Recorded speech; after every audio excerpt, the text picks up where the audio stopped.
started here. I think we have everybody who needs to be here tonight, and it looks like everybody's online. Thank you all for coming for the evening, and we have some very interesting presentations tonight, I think. This has been a very interesting semester, very busy semester with a full 25 student slate. So tonight, as our guests, we have Dr. Zoya Kinsler, we have Peter Henstock, we have Takayuki Aida, who's sitting out there looking very important, and also Sylvain Jaume, who's program director and has other roles that I can never keep track of at this point. Anyway, okay. All right, the way that things have lined up tonight, for those of you who have are trying to keep their cards straight, is that as follows. For anybody trying to get the presentations and the papers in order. First up is Sheldon Spot, which is they requested to go first. Next after that is Night's Watch, and then Data Force, New Horizons, and finally Cyberstone. So a lot of this is due to various people being in different time zones. We have somebody who had to go on an emergency trip to India. Unfortunately, we weren't able to reschedule some things, but we tried to make adjustments as necessary. So welcome, everybody. Let's to lead off, I'd like to have the faculty committee members introduce themselves. Sylvain, do you want to lead off?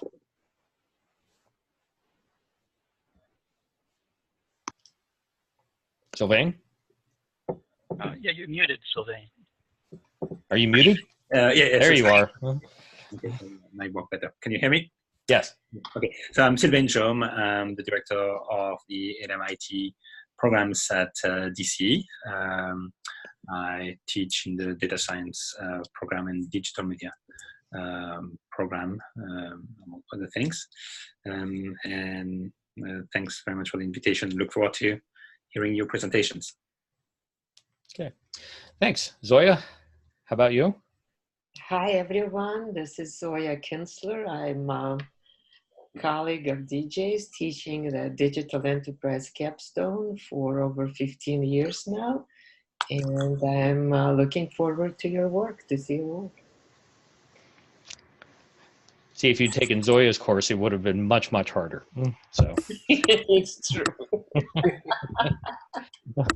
But we used to play music too, DJ. I don't know if you remember. What's that? We used to play music before our classes. Absolutely. Yeah. Absolutely. So keep that tradition going. Yeah, good. Okay, Peter. Hi, I'm Peter Henstock. I don't play music before mine, but I teach the software engineering capstone. And I also teach machine learning at in the Harvard Extension School. And we'll be doing Peter's presentations over the next 2 nights. Because he has, how many teams do you have this time around? 8 teams. 8 teams. I don't feel so bad. And finally, Takayuki, who I saw there with a cat next to him. Yeah, thank you, DJ. Yeah, so I'm Takayuki. I'm teaching fellow for Zoya. I work for Zoya for the other capstone in the IT program, and I was also a teaching fellow for the software engineering side's capstone back around the 2008 to 2007 timeframe. I'm looking forward to seeing all your presentations. Cool. Thanks very much. Unfortunately, Christina, RTA, couldn't be here tonight because she has actually one of her own classes is doing their presentations this evening, so she sends her regards, and she already congratulated everybody last week. So I'll be seeing her later on this week with any luck. Okay, let's get things started. First up on the list is Sheldon Spot, and this is going to be very interesting because these guys actually went completely insane this term and went with some live data. So who's going to drive the slides? Jim McMillan. Jim? Okay. Yep. Talk to me, Jim, so you pop up on the front of my list. Oh, can you hear me? There you are. Keep talking. I'm here. Okay. Make co-host. All right. Load them up. I will share now. And go to presentation mode. And we should be ready to go. Okay. All right. Can everyone hear me? This is Todd. Yes, go ahead, Todd. Great. Good evening, Police Chief DJ and respected members of the Arlington County Committee. We are excited to be here tonight and talk about an intriguing opportunity for all of you. Our presentation is titled Accident Incident Reduction and Response Time Improvement. For this, walk through who we are, background information on the client, the business problem, business objectives, our proposed solution, implementation, and finally, success metrics. Interwoven in our presentation, we will showcase a working demo of our software. Next slide, please.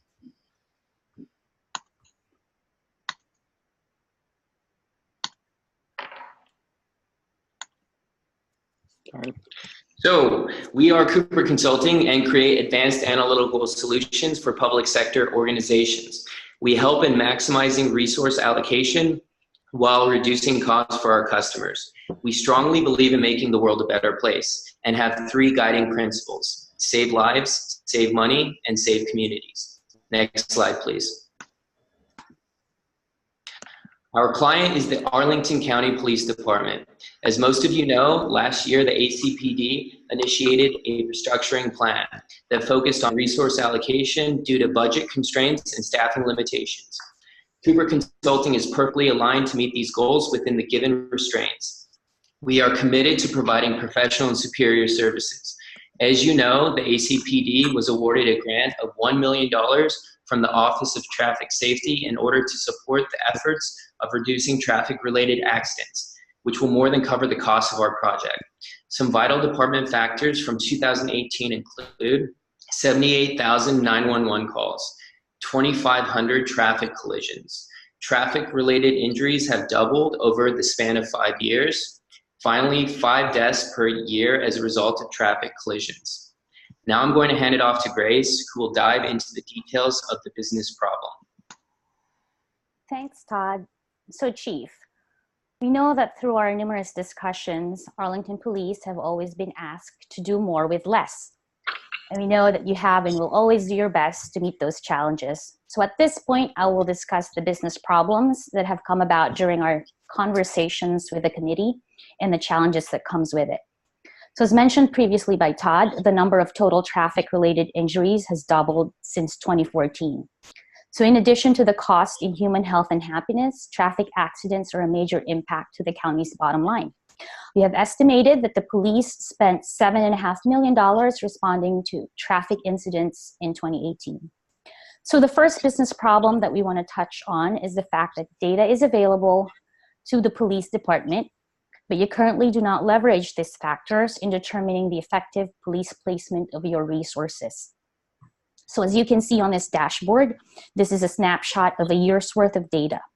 The county regularly experiences conditions that dramatically impact traffic flow and police units' ability to respond to incidents, such as severe weather or major public events in the greater DC area. So Cooper Consulting have done an initial analysis of available data that you currently capture. And as you can see, we have data from traffic injury, pedestrian accidents, response times, weather, surface, lighting, grade, and even traffic direction. And we are only really scratching at the surface for data that can be considered in future resource assignments or police unit allocation. So to look further into one of these sample data sets for traffic accident injury analysis, users or dispatchers have the ability to filter the data to only show traffic-related injury or fatalities. To further drill down, we could also show you the last 6 months, and it filters it for the rest of the maps. You can also zoom in on a specific icon to get more granular information on a specific incident, such as the longitude and latitude, the accident type, and if the police bit information is available, it will show it there. So here's the challenge with this. We understand that police dispatchers are intelligent multitaskers, but it is impossible and also unfair to ask them, or anyone for that matter, to determine how and where to effectively assign police resources simply based on the data from these maps. So the second business problem that we want to address is random police unit placements. The current process for traffic unit assignment is not done in the most effective or efficient manner. As you can see on this map, it is broken down in police beats, different colors there. And although there is an assigned unit per beat, the majority of the police units currently patrol their areas randomly, and they could be at a significant distance from the scene of an accident. So here's the challenge with this. With a restructuring in place, the police department wishes to meet its stated goal of safety for Arlington's citizens and visitors. It must find a way to improve the quality of its traffic policing with fewer resources while still reducing overall costs. So now that we have gone over the business problems, I will turn it over to Kyle so he can discuss the business objectives. Thank you, Grace. Cooper Consulting has 3 major business objectives to help Arlington to achieve. First, we want to prevent accidents. Studies show that presence improves driver behavior, and better behaved drivers cause fewer accidents. By placing units at the scene where accidents are most likely to occur, ACPD has the greatest chance to prevent those accidents, resulting in fewer accidents overall, fewer accident-related 911 calls, and a lower load on emergency response, and fewer injuries and mortalities. Secondly, we want to improve the communication to dispatchers. Lay people aren't trained to provide the kind of quality information that 911 dispatchers need. And in fact, 25% of Arlington's accident-related 911 calls provide inaccurate location. The right information in the right hands faster means a better quality of response. And finally, we want to reduce the time it takes for emergency responders to arrive on scene. Faster responses result in better medical outcomes and quicker, better performance on scene to clear the accident and restore traffic to normal. Now, Jim will discuss the technical components of our solution. So there's several main technical components with our solution, and then I'll dive into quite a bit more detail on each one of these. We're an ETL layer that curates and adjusts the data for the entire system and the various different data sources, the traffic-related information, weather, and et cetera. And we apply predictive models to determine what we call hotspots, and then ultimately become optimal spots to identify where the police unit should be focusing their time. And in order to maintain resource allocations, we only have so many police officers, so we have to use a decision engine to determine, based on the optimal spots that we identify, where we should assign the police units, and then a web portal, user interface to display all this information, and then all this backed by an SQL database, an archive database, and then obviously the server architecture to support it. Now, what I'd like to do is just quickly kind of go over how this entire system works. The very first thing that we have to do is start identification of the hotspots, and this is done by using GIS to put a fishnet grid over the entire Arlington County, and that's a picture of Arlington County. The fishnet grid, in order to, because Arlington County is such a densely populated area, we had to use a grid that's 200 by 200, ends up being 40,000 individual grids. These grids represent 0.001394 square miles in total, with the perimeter of 0.149 miles. Now, to think about this, you could walk the perimeter of this grid in 120 seconds. If you were to drive this perimeter, it would only take you 1 second. And then, so the next thing that we do is we analyze all of the grids, and we summarize the number of accidents in each individual grid. After that, we use an unsupervised model to classify the grids into initial hotspots. And that gives us the next layer that we're able to go into, and we have the ability to start looking at the individual hotspots that are identified by the grids. And we categorize them from, very high, which is, ones that have very high accidents, from a minimum of 12 accidents per year to 67 accidents per year. So that means there is an actual tiny, very spot within Arlington County where 67 accidents are happening in 1 year. And then moderate go from 7 to 11, and then, I'm sorry, high goes 7 to 11, and moderate goes 5 to 6. And you can kind of see, as Grace had talked about, the police units are not really optimally set across these, across Arlington County to try to minimize the influence or influence the accidents, try to reduce the accidents. So how do we get to the next part of that? And that's where really optimal spot comes into play. So as you can see, we go to the next layer and we have the police units randomly assigned. We have our hotspots there. And now what we've done is we were originally focused on the number of accidents. Now we build a neural net model that focus on the parameters associated with each one of the grids. So if I look at one of these grids, there's two types of items that we focus on, or two types of attributes that we focus on. Static attributes that kind of explain what the grid looks like, which is, does the grid have curve? Is it a ramp? Is there a traffic control device? Is there a standard general road hazard that doesn't really ever go away in that particular area?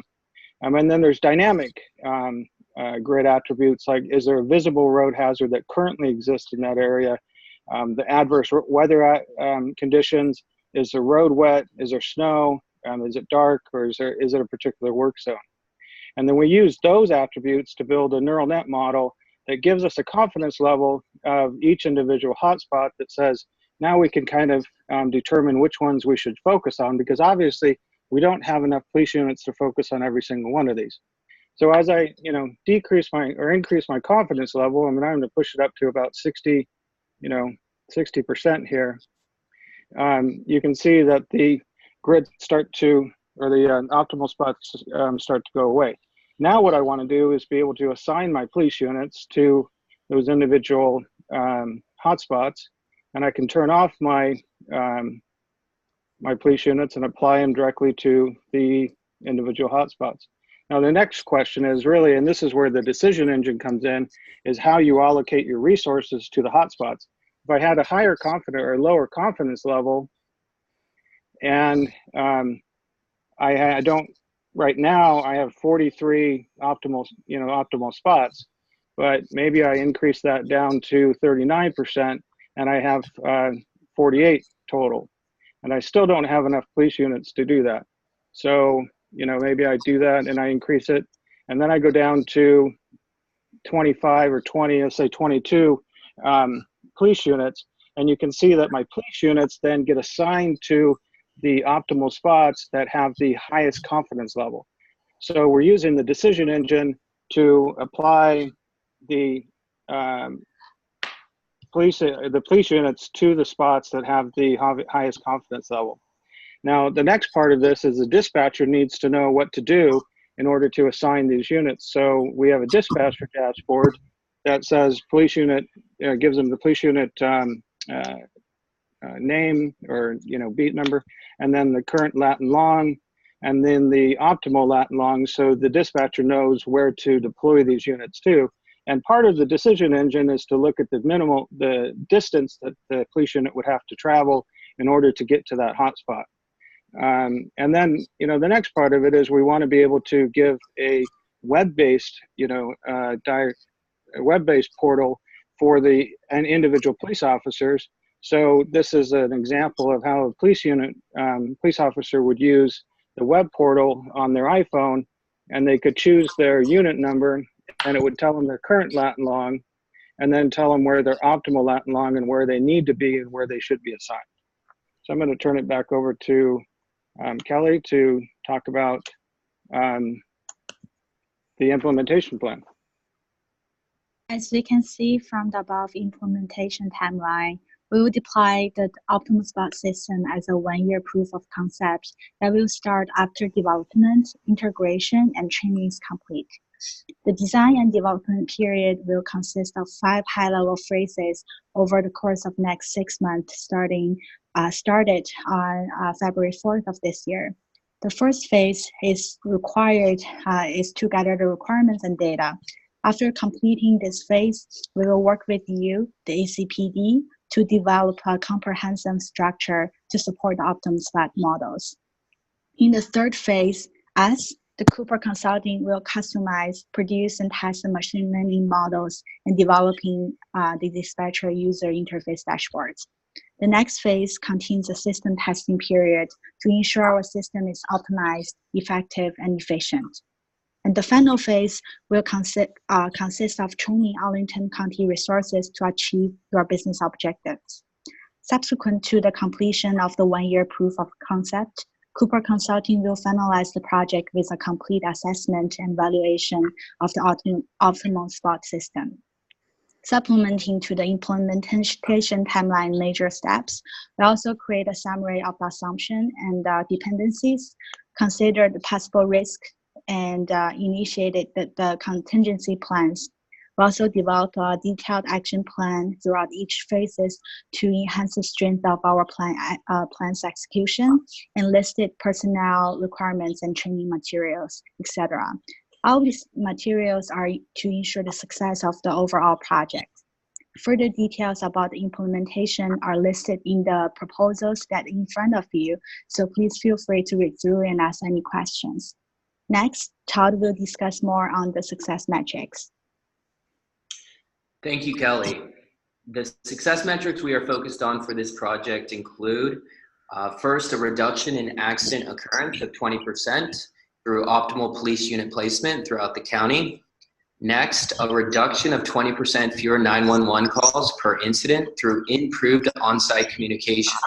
Currently, this is sitting at 2.5 calls per accident. And finally, to achieve less than 7-minute average response times by decreasing the distance between traffic accidents and first responders. Currently, about 2/3 of all accidents are longer than 7 minutes. Next slide, please.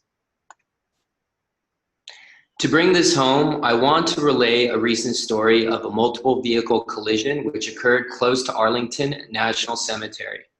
The caller, a tourist who did not speak fluent English, cited the wrong mile marker to the dispatcher. As a result, emergency response was delayed and took 25 minutes for responders to arrive on the scene and administer first aid. Unfortunately, one of the passengers suffered significant blood loss and remains comatose, with bleak chances of full recovery. Now, this is not an uncommon story, but it is preventable. Let me wrap up this presentation by asking you all a question. Have you heard a similar story to the one above, or seen an image related to the one on this slide, whether in real life or perhaps in the news? Of course, no one expects this to occur, but it could happen to any one of us or those we care about. Accepting our project will ensure that you and the citizens of Arlington County receive the fastest and best care in the event of a potentially life-threatening traffic incident.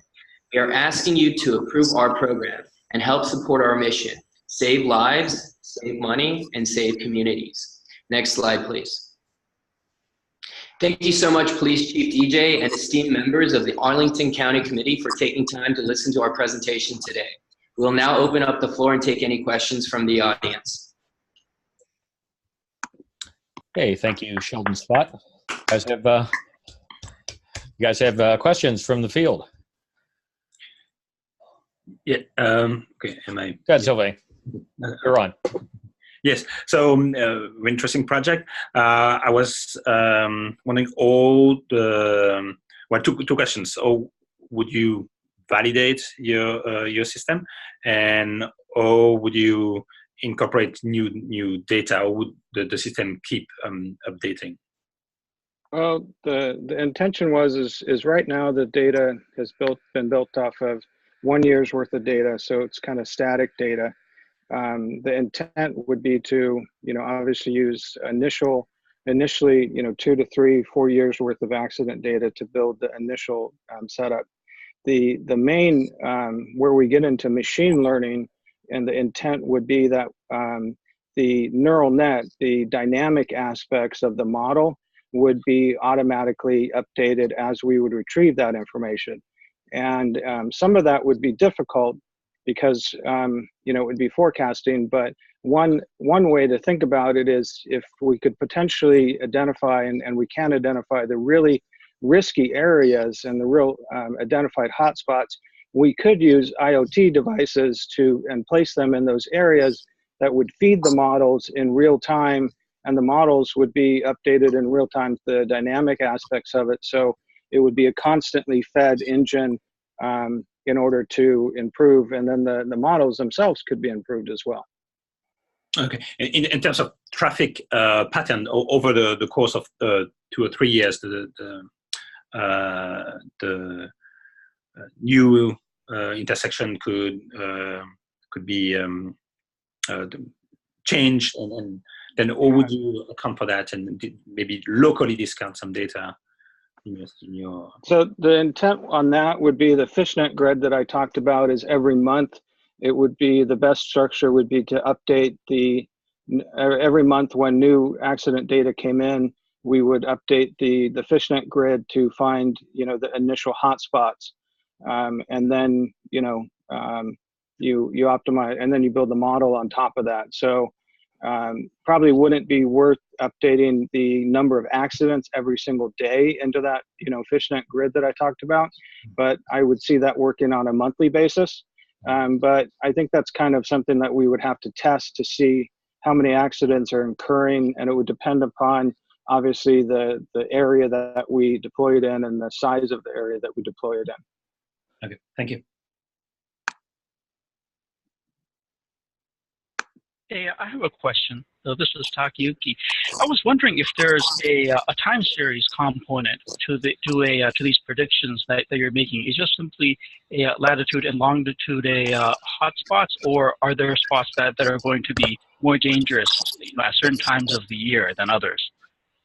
It's actually kind of and I don't know, I'll let my team chime in here, but it's actually kind of interesting. One of the elements that was fed into the neural net was the average month of of all the accidents that occurred in that particular grid, and it was actually pretty predictive in the model. So there were some grids that you know, were where they had a lot more accidents in December versus, you know, other parts of the year. And I think that there's probably a better way to include the time series aspects into the model. But the initial process that we used was to just average the number of accidents, you know, the month that the accident occurred, and use that to implement some form of a time into it. Okay, yeah, because I was thinking that with your model, it sounds like you're looking at, you know, certain road attributes as well, like things like bridges, you know, have a because of their lack of thermal contact, you know, with the earth, you know, would tend to freeze at a lower temperature, you know, than just simply roads that are on the ground and things like that. So probably I would imagine that your neural network analytics would if that was significant, pick up on that. Yeah, I would expect that they would in two ways: by using the month of the, you know, accordance, but then also using the road surface conditions.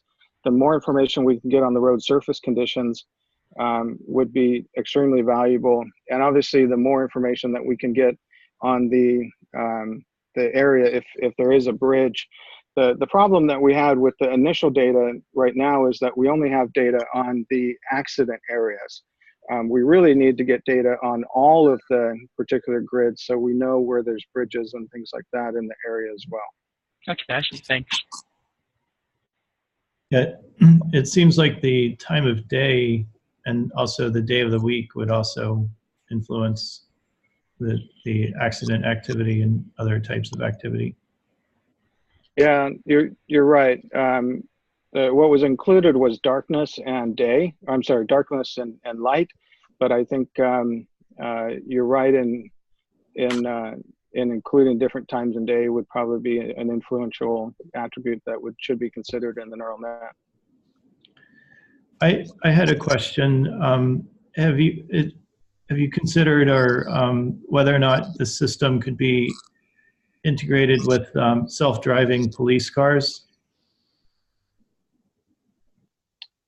We didn't consider that, but I don't know, Grace, do you want to take that question?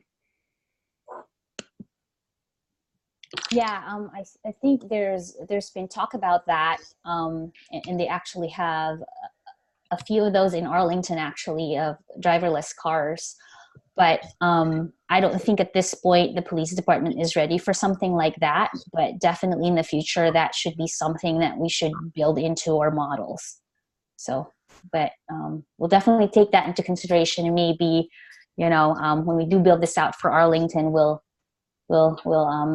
have to make sure, you know, we put in something for future proofing for driverless cars. So. Okay, great. Thank you. May I ask a couple of questions? So let me start with the business model. For the business objectives and business process, in the paper, you're describing one particular business process. The current process is as is, that the police units are assigned randomly to the areas. Your proposed solution is being equipped with data. You will be able to position police units in hotspots or optimal spots, as you call them. And this is a great project in this regard. And by the way, kudos on using real data, using real story from Arlington County, and having a really well-developed model. So what I'm missing is the example, I think it was Jim or James who gave at the end, talks about ad hoc response to real-time accident. What is it in this model that would allow solving that issue, minimizing the response to a dispatch call, if anything at all? Kyle, you want to try to go through that with the response time? Yeah, I can take that. So the idea is that by placing the units closer to the scene, they have less distance to travel. Yes. Which gets them there faster. Yes, absolutely. Right. But there is nothing in the proposal to have any real-time intelligence other than having the team already close to the spot because of the prediction, correct? All right. So at this time, we make the prediction for each shift, speed, and we make a recommendation for the duration of that shift. So it is close to real time. So you're making a prediction at time the team is dispatched. Yeah, they get updated recommendations for each shift on each day. Yes, thank you. Got it. Now, my next question, if I may, has to do with your approach to systems, where you have a very elegant architecture diagram. Congratulations. What I'm looking at is your choice of Amazon's Aurora database. And I wanted to understand how you based your selection on using Aurora versus going with Postgres or regular MySQL on Amazon. I'll answer that question just based on, I'll be very honest. I just completed a class on AWS services, which was the prior semester. And we did analysis on the different databases within AWS, and the Aurora database really came out as one of the optimal databases within the AWS services. And so when I looked back at the the metrics associated with Aurora in comparison to the way that it's being developed, from open source, and it's continuing to become, one of the main focuses for AWS in the future, really kind of felt that it had the right structure and there was the right database for what we were trying to do. Thank you. That's a good answer. I assume that it also means that Aurora is better positioned for large data sets for traffic statistics that you have to manage with a lot of data points over time. An ability to manage the data that will allow you to run artificial intelligence algorithms on top of that data. Right? So is Aurora really a good tool for these types of things? Yes, yes, it is. I mean, the other option is to use, maybe the Redshift database within, AWS, and based on, the deployment, we'd have to look at it. But, if you look at the fact that one of the concerns within any of the counties is the cost, within the AWS services, the lowest cost structure, lowest cost database is Aurora services. So that was one of the other things that we considered. It has all the factors that we need. It has all the backups. It has the speed that's required, supports large data sources, and is one of the lowest cost databases that service within AWS. Great, thank you. And just a suggestion, if you would like to see the comparison benchmarks for similar solutions, advise Arlington County that if they come into major funding, they could afford the Verizon Enterprise Service for the same thing, which is intersection safety analytics and traffic data services under our Smart Cities program. And I'll send you a link. That will be a serious competitor to your project. But it might not be as flexible as yours because of your ability to enter dynamic data characteristics. Thank you. Okay, anything final? Zoya, trying to get some business out of these guys, huh? Zoya works for Verizon, by the way. Explains it, right? Yeah. So, yeah, actually, kind of a final comment on this real quickly, and then I want Eric to introduce himself. But we're actually talking with the Kennedy School about getting a demo with their Smarter Cities initiative, because I've been talking with Steve Goldsmith over there, and we're trying to get some linkage between some of the Smarter Cities initiatives and the class, so that we could potentially have them feeding us some ideas for this type of work. So this might be a nice proof of concept. So we're sometime in June or so, we're going to try to get the Sheldon Spot team online with KSG to talk about this in a little bit more detail. Okay. Quick PHP question, and then we'll move on because I want to keep things moving here. One of the things that I think we talked about this early on is the idea that as you are constantly adding these kind of and updating your optimal spots based on new information, one of the issues you may run into is the idea of kind of chasing the spot as you move a police unit from one location, and that has a definable effect on accidents and other events at that location, which may change the location again. How are you guys going to potentially deal with that conundrum as this develops? Kyle, you want to talk about the decision engine and how that might fit into that? Yeah, so we understand that they're not going to have enough units to probably capture all the, sorry, let me start over. There's going to be fewer number of units available than there are hotspots. So the decision engine will take this into account and find compromises that places units at the best possible place on the map that's then directly on top of a hotspot. And I think the biggest, I'm sorry, go ahead. No, go ahead.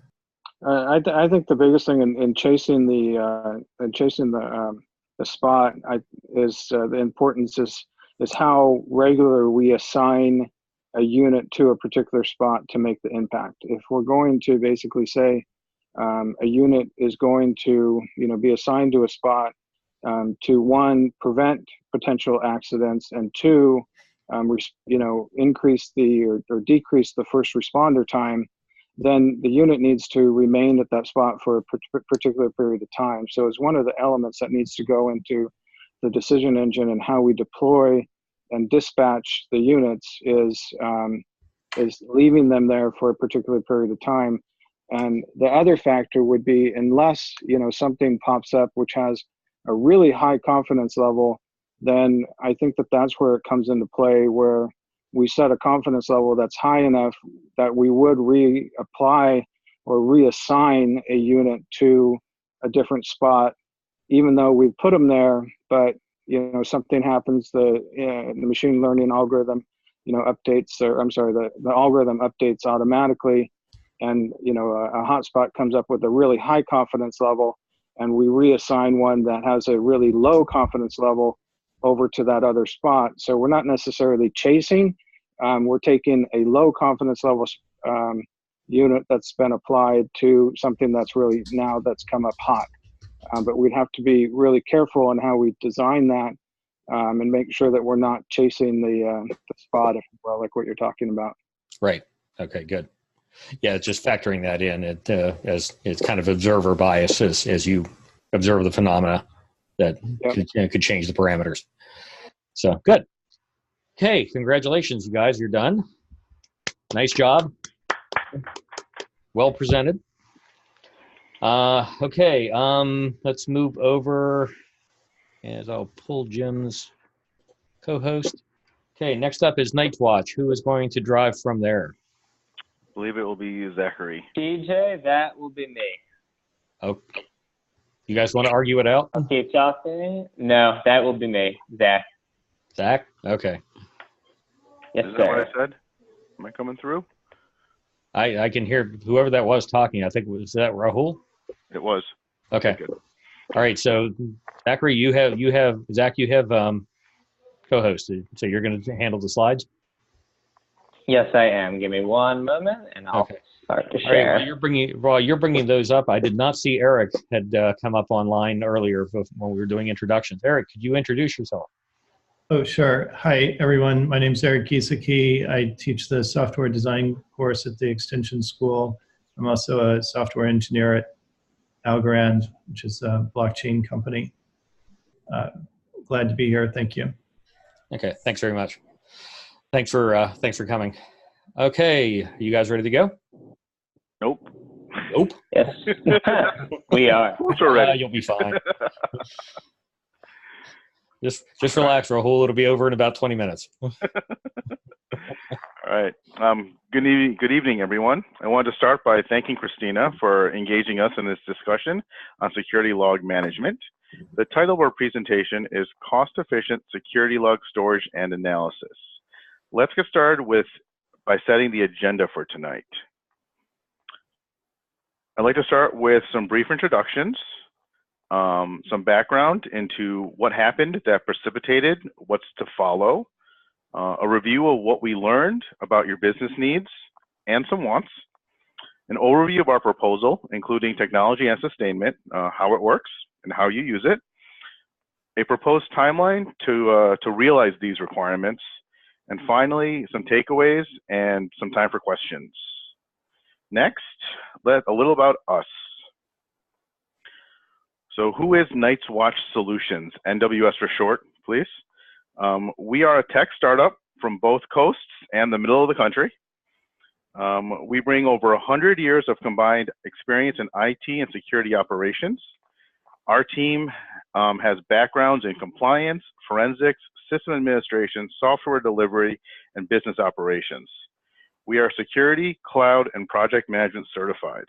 So let's take a trip down memory lane. So before we get to the good stuff, I'd like to take a minute to refresh everyone's memory regarding the history that conspired to bring us here today. As an organization, WSI, you have adopted a cloud-centric strategy. Part of that strategy is moving your online marketplace to a cloud service provider, in this case, Amazon Web Services. This migration may trigger an external PCI audit, and you have wisely decided to make sure you've met all the directives of PCI DSS before that happens. There was a security breach in 2017. What came out of that was that WSI was not prepared for the breach or the breach response. WSI was unable to produce a conclusive root cause analysis because they were unable to retain adequate security log data. several of your partners have put you on notice that another incident may result in termination of their relationships with you. And you've accepted responsibility and have begun improving your security architecture. And finally, the WSI budget has grown year after year. This is becoming unsustainable and prohibiting other growth initiatives. With that, I'm gonna let the rest of the team, starting with Smokey, do the fun part and tell you about what that means and what NWS proposes to do about it. Thank you, Rahul. So yes, your organization is faced with 3 current business challenges, which I will summarize as number 1, you need to maintain privileges for credit card processing in your new online marketplace.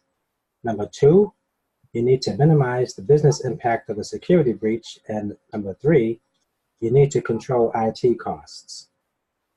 So with that, NWS met with members of your legal and IT security teams, and we reviewed and discussed your current business challenges. We collectively developed 3 requirements that will ensure your organization realizes its key business objectives.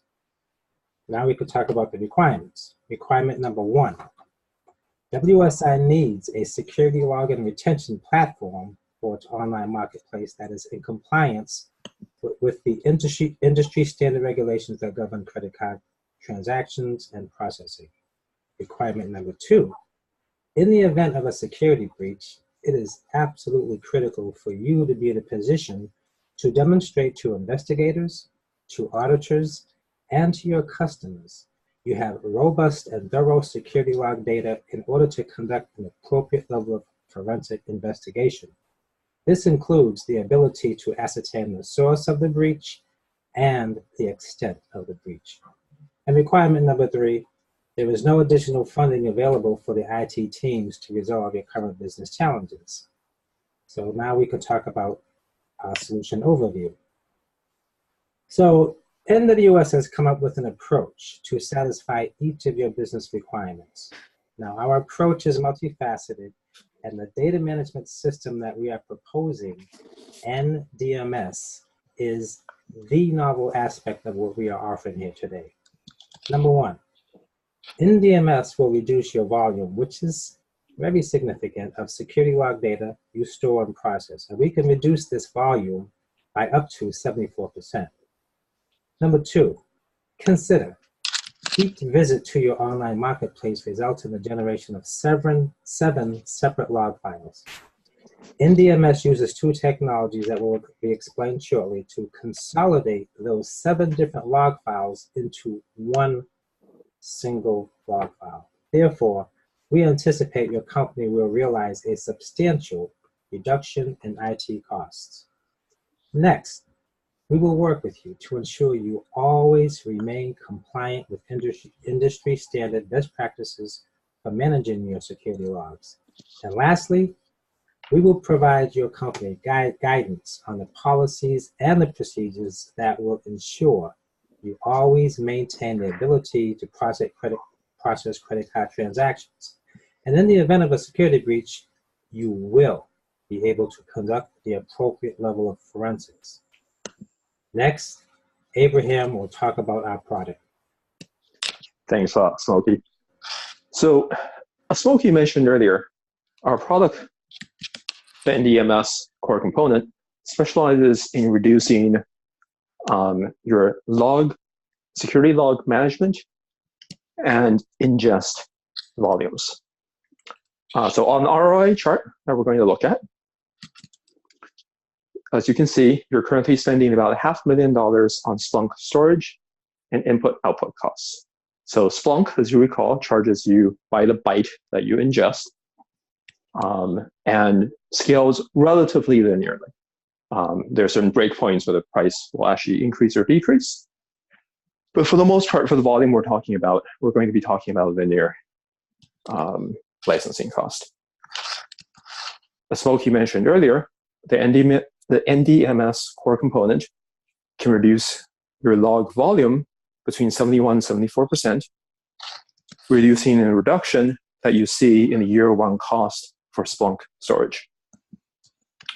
Unfortunately, there is no magic, right? And NDMS itself also requires some processing and storage costs, which you see in the second row here. This is based on an analysis of your current log volumes and assuming that you migrate to AWS using the services that we'll talk about later.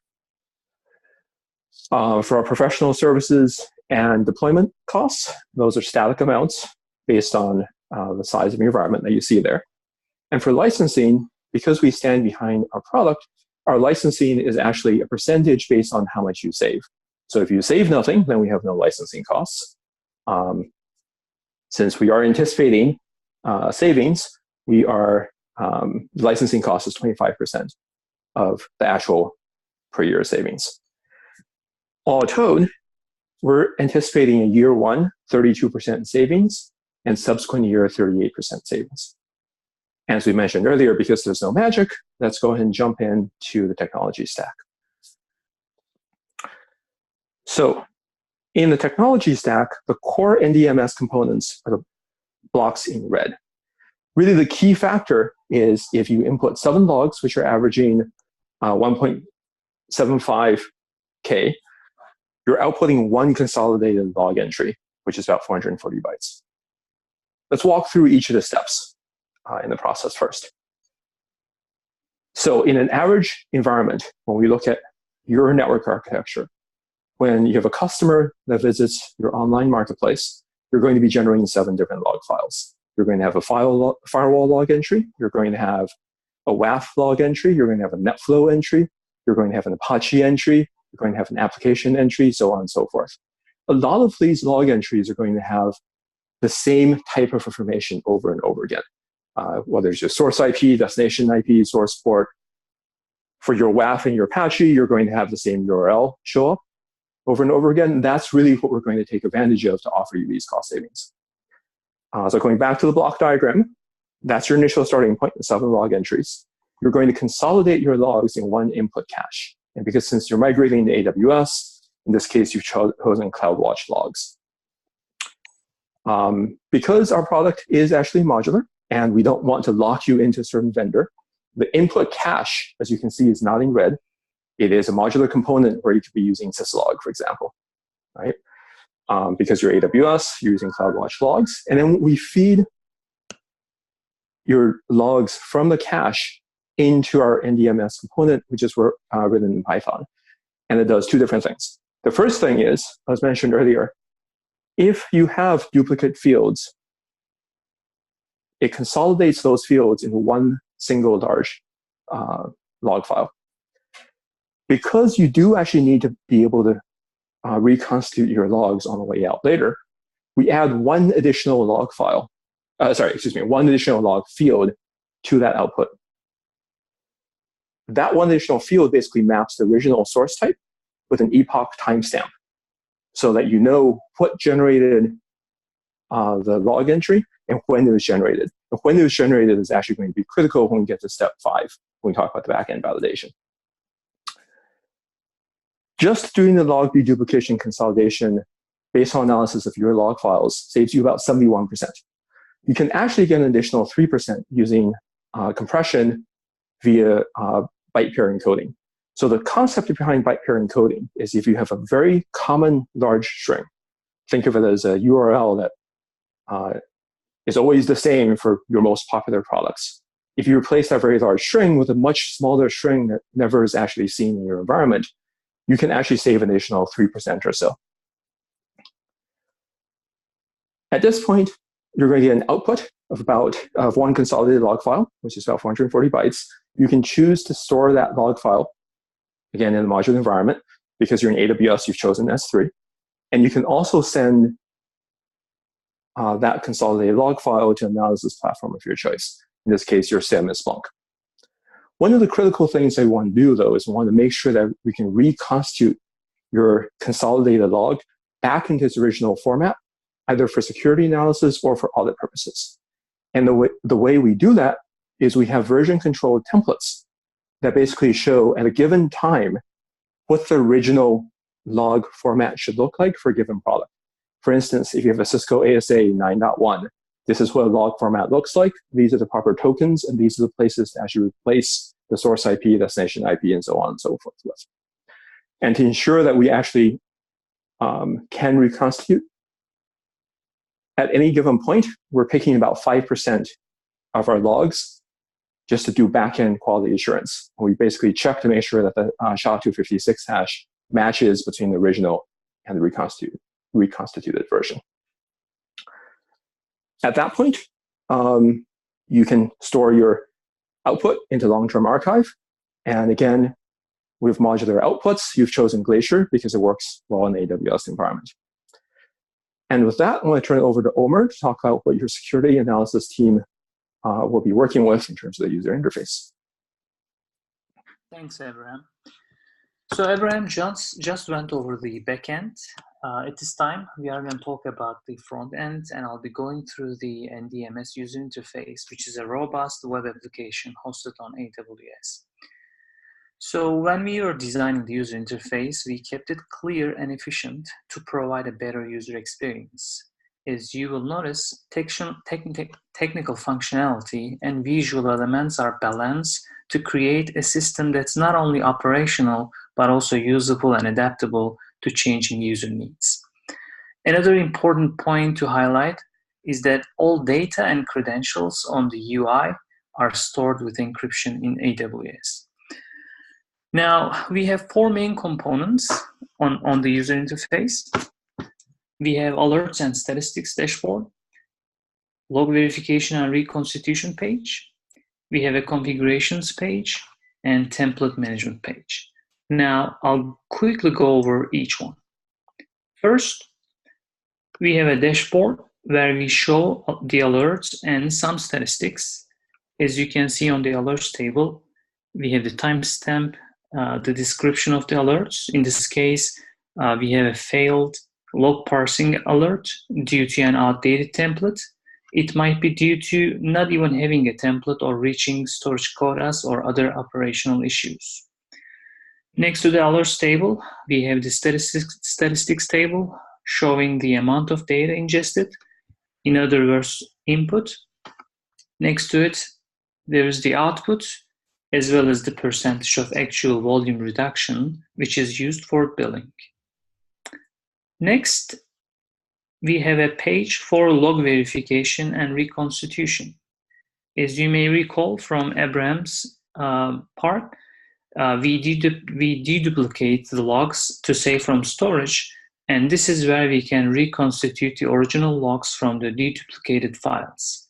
In here, analysts may select consolidated output logs, as well as they can see the details from recent backend log verification tests for confirmation or troubleshooting. Also, an option is given to the analysts to download the logs onto their local workstation or to output to a network cloud storage location like a secured S3 bucket. Next, we have a log processing and configuration page, which is the primary vehicle to set up and tune the client's NDMS setup. This is where we define the settings for input-output, session creation for deduplication and consolidation, lifecycle management, and compression defined in terms of byte pair encoding. As Abraham said, it is a simple universal text compression scheme. And as you can also see, the default values for the required fields are already pre-filled just to make it easier for our users. Last but not least, we have the template management page where we let the client either select a predefined template or upload a custom one. In a future version of NDMS, an automated template created will be accessible from this UI, where a client may upload a sampling of log files from a device type which doesn't have a template yet and create a best effort template by identifying the relevant fields. As a future further development, we are planning to allow clients to opt in to sharing anonymized aggregated log data stored on an AWS cloud platform, which can be used to generate additional templates for use by all clients. Now I'll pass it over to Zach for a brief overview of the implementation plan. Thank you so much, Omer. So what I'm going to do is go over what our timeline looks like for implementing NDMS, as well as how we will define success for the NDMS implementation within WSI's environment. So here you have an overview of our high-level timeline. We expect to get started right away in the month of June and have NDMS fully implemented in WSI's environment by October 31st of this year. As you can see through this presentation, we've done a lot of pre-work with the NDMS team in terms of gathering requirements and architecting a prototype for WSI. That means that this initial phase is going to be really quick. We'll meet to review project scope, requirements, and deliverables at our different milestones and checkpoints throughout the project. What we'll do first also is work with WSI's IT security analysts, our implementation engineers. Will work with them to identify the specific log sources to direct to NDMS. We'll develop different test scenarios to test NDMS out. And we'll also set up bi-weekly checkpoints, as you can see, to make sure that this project is progressing along. In terms of the development phase, we'll configure NDMS to intake and process WSI's security log data from identified sources and store that data in WSI's repositories of choice. What we'll also do is generate supporting documentation for NDMS throughout this process and provide knowledge transfer sessions throughout to ensure that the IT security and operations team understand what they have to do at Go Live once the NWS has rolled off this project. What we'll also do is assist WSI in integrating NDMS into WSI's SIM of choice to ensure that it can tie into your analysis platform of choice. As we get into the early fall, we'll work with WSI to make sure that updated policies and procedures surrounding the operation and management of security event log data using NDMS, that is set up. And we'll also provide recommendations for incorporating NDMS into WSI's compliance structure so that from a legal standpoint, NDMS is fully integrated there. NWS will also provide training for up to 12 WSI employees within the respective departments participating in this project, covering the operation and management of NDMS. And by the end of October, when we have met all project requirements, we will acknowledge that, provide project sign-off with our executive steering committee, and transition WSI to their NWS customer success manager. Next, I'm going to talk about some success metrics, what success looks like for this project, for NWS and for WSI. Number one, by implementing NDMS and also taking into consideration other offline steps to meet additional PCI requirements, WSI will pass future PCI DSS audits by a qualified security assessor with regards to log retention. So the log retention piece is what NDMS resolves, and other offline requirements to meet additional PCI requirements are also considered there. Number two, by implementing NDMS, WSI will be able to retain 1 year of security log data without loss of data integrity and be able to use that data and expect to use that data to inform clients of details of a breach if they were to occur. And lastly, the big reason why we're doing this is to save costs while meeting these other requirements. So spend toward WSI security monitoring, analysis, and storage will be reduced by at least 25% after 1 year. We expect that to be greater, but 25% is our base threshold. I'm going to turn things over to Rahul now to wrap things up with our presentation and proposal.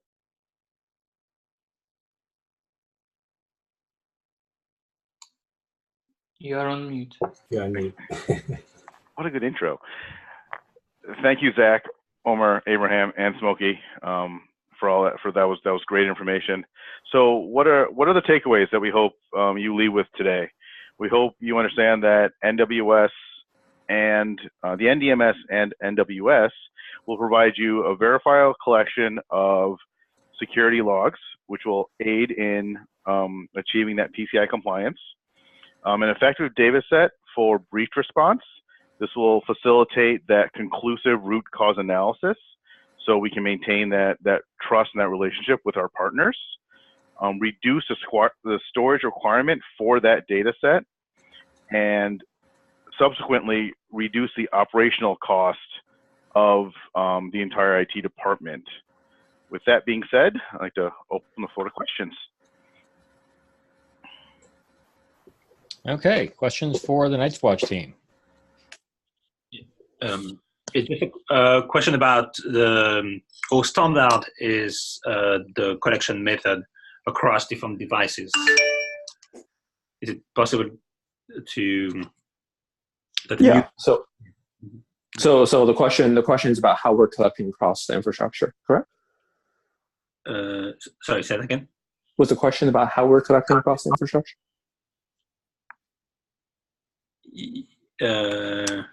Yes, in terms of devices, yeah. Yeah. Okay. So in terms of device collection, it's going to depend. It's going to be device specific, right? As we mentioned earlier, we're actually platform agnostic. In this case, our theoretical client is using AWS. So for devices that are EC2 appliances, say the Sophos UTM, usually they can actually send directly to CloudWatch logs. For devices that are unable to send directly CloudWatch logs, you might have a situation where you'll actually be able to send via syslog, in which case you'll actually need a connector, right, to be able to import into CloudWatch logs. You might have some devices that can't natively send logs, in which case you actually need to make sure there's an agent installed and that you have a proper agent. So one good example is a CloudWatch unified agent, right? That's actually AWS's solution for that. Okay, thank you very much. Great. Yeah.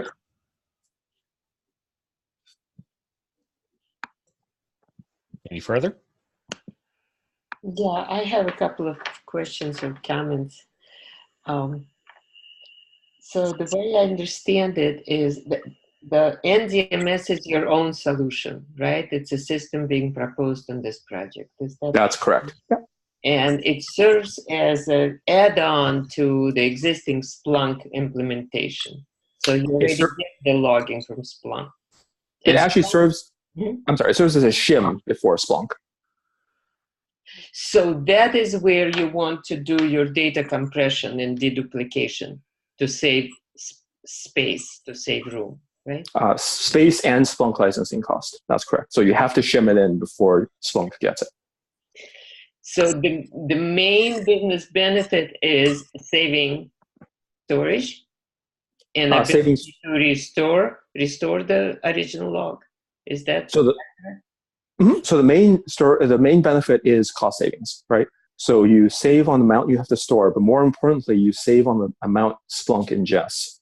And because Splunk charges you by the byte that you ingest, if you deduplicate before you get to Splunk, you actually save that percentage, right? So 71 to 74% based on our calculations. Excellent, thank you. It's a very interesting idea. This is my first exposure to this approach. Very cool. And something else I wanted to discuss. If I am WSI, if I'm your client, I'm the company that processes shopping cart, credit card, and has experienced the security breach.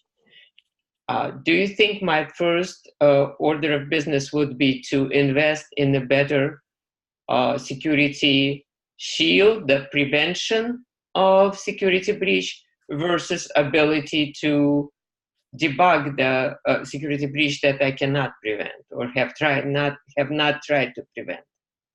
So that actually is a really interesting question. It depends on where the client fell down, which is why in our hypothetical situation where the client fell down is they're unable to conduct forensics and do breach analysis. So there's this old saying in cybersecurity, right? Prevention is great, but detection is a must. Especially since at this point, it's typically wise to assume that every environment can actually get breached. One of the key things is make sure that you have enough forensics evidence to go back and determine. So if you don't have enough information to determine how you were breached to begin with, you won't actually be able to do the lessons learned properly to actually improve your prevention next time, right? And since the average dwell time is about 101 days, according to FireEye's last year's FireEye report, right? You definitely want to make sure you have above that amount, again, depending on how good your prevention is. Yes, thank you. That explains it. Now, last question.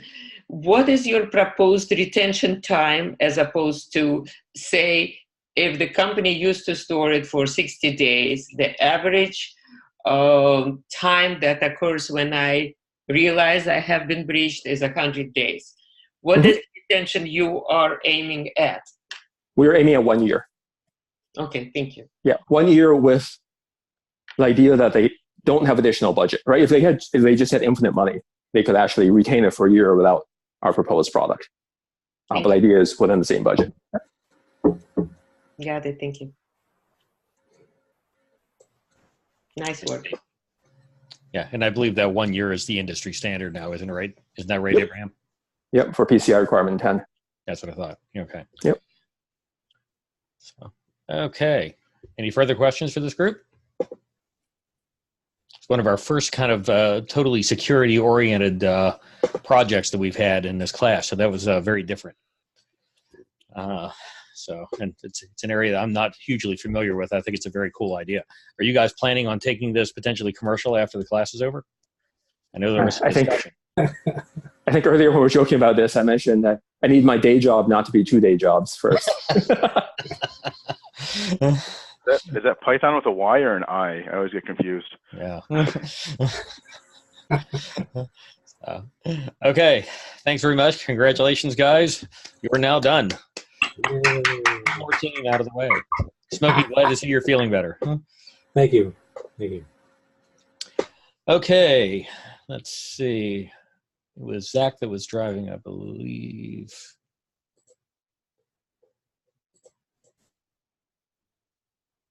Just have to.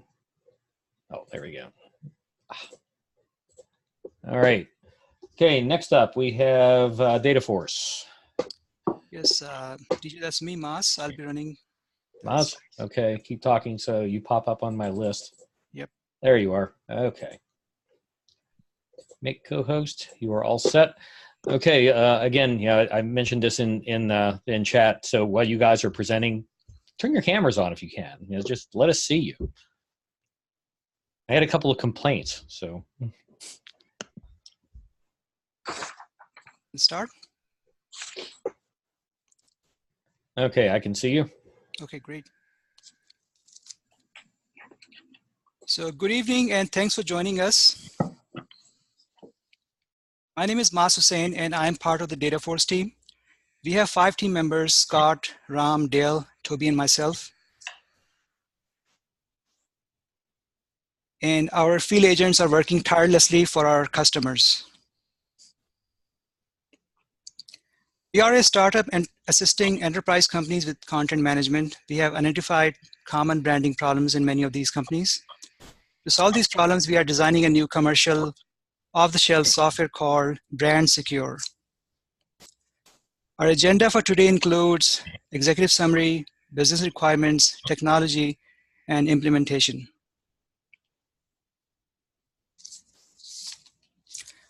Organizations that sell products have hundreds or even thousands of enterprise content, such as documents, slides, and sales material that contain branding, information such as logos and trademarks. Anytime there is new development, acquisition, or merger, the organization must keep all of their contents up to date with the most relevant branding information. This is a highly manual, error-prone, and tedious process as each product evolves. Failure to do so will result in severe consequences. First, brand awareness is undermined with our partners, clients, and consumers. Second, it leads to brand confusion within the company. And third, it is costly as it is time-consuming and has potential legal consequences. To remedy problems we just discussed, we are designing a new software product called Brand Secure, a fast and efficient solution to keep all branding on documentation up to date with minimal user interaction. The Brand Secure solution allows for continual, near real-time monitoring of files for all of these issues, thereby allowing firms more time to focus on new branding and sales materials, ultimately improving the bottom line and viability of the company. As part of designing Brand Secure, we are getting ready to start a pilot with 2 of our customers, Coca-Cola and Lego. As we know, Coca-Cola company sells a lot of products, and for just one of their Coke Classic product, they have changed the logo 12 times, as shown on the slide. Our market research indicates that there's a strong demand for products to monitor and police branding for any company in the public domain. Brand Secure is a software platform that connects to content repositories and looks for brand misrepresentation. The software can process modern and most popular multiple file types. It can identify documents with brands that can be sunset. It can also perform reporting for updates, discrepancies, and failures. Brand Secure allows for continual, near real-time monitoring of files for all of these issues, thereby allowing firms more time to focus on new branding and sales materials, ultimately improving the bottom line and viability of the company. Brand Secure offers many benefits. The most important one is the reduced time to market. Marketing and sales team can quickly reuse materials without having to review and edit branding. Other benefits include improved confidence of the sales team in the materials, reduced risk of legal compliance issues, reduced time for admins to update materials, and also reduce human errors that may introduce. And finally, the ability to identify sunset materials so that they can be moved to less expensive storage and pulled out of circulation efficiently. With Brand Secure, we expect 90% success rate in finding branding errors, 55% reduction in time admins will spend on identifying and updating documents, 65% reduction in duplication efforts and locating brand-specific files. I will now hand over to Toby, who will overview the business requirements. Thank you, Mas.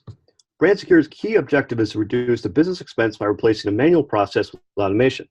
This will effectively reduce costs when acquiring new companies and converting logos and trademarks, modifying existing brands, sunsetting old brands, and reducing human error. It will also eliminate compliance issues by reducing brand inconsistencies and maintaining intellectual property protection. Next slide, please. We've identified 3 business use cases that are prevalent across Brand Secure's customer base. For case 1, naturally when a company acquires a new company, all the branding material needs to be changed. However, with the manual process, the brand updating occurs at such a slow pace that it leads to material that is only partially updated, leading to inconsistencies and potential confusion. For the second case, over time, companies tend to change their brands. An example on the right, we can see how Coke has changed its brand 12 times, as Mas mentioned. In these situations, the company now has to go back through and modify all of its content to reflect the change. Lastly, for compliance, organizations need to comply with standards. Failure to do so can result in big consequences. In 1999, Pfizer was fined $140 million for intentionally using another company's trademark. In 2008, Payless had to pay $300 million to Adidas for trademark infringement. Next slide, please. The financial justification compares the current manual process with Brand Secure's proposed automated process. On the left, the assumption is that manually finding, scanning, and updating a document takes roughly 1 hour, and then an employee is paid $20 an hour. At this rate, it costs $20 million per 100,000 documents and 1 year of labor time for 50 full-time workers. This compares to the right side, where the cost for the same number of documents is only $1.03 million, and the time spent is only 4 weeks with 4 full-time workers, for a total savings of almost $1 million. Again, this savings is just for the first 100,000 documents. After the one-time purchase for the software, organizations will see increased savings over time as they experience economies of scale. And now Scott will talk about the technical requirements. Thanks, Toby. I'm Scott. I'm going to talk about some of the technology features of Brand Secure. Brand Secure provides features that allows identification of branding issues and automatic processing to update those issues automatically. For those items that can't be updated automatically, provides a simple way of manual updates. So the first feature in the process is discovery. So Brand Secure can connect to any repository within the organization. And once it's connected, it can begin extraction, where it can look at the text, images, metadata from the content. And then during extraction, it can be analyzed and identified. And as it's analyzed, it's tagged with certain characteristics such as old brand, new brand, obsolete brand. And once it's tagged, we provide the ability to search by those tags. So you can find all of your obsolete brands. And then we provide processing, which allows updating of that content. And we also allow a simple way to access the data, so you don't have to open the native repository user interface. And we provide analytics to report on branding issues. Next slide. So discovery. So BrandSecure can discover content throughout the entire enterprise. It connects to the most popular data sources that companies typically use, SharePoint, you're using cloud storage, AWS S3, or just a network folder or a SQL database. Next slide. Once you're connected to those repositories, you can now begin extraction, and BrandSecure supports many different formats: Microsoft Office, HTML files, PDFs, Google Docs, the most popular sources out there.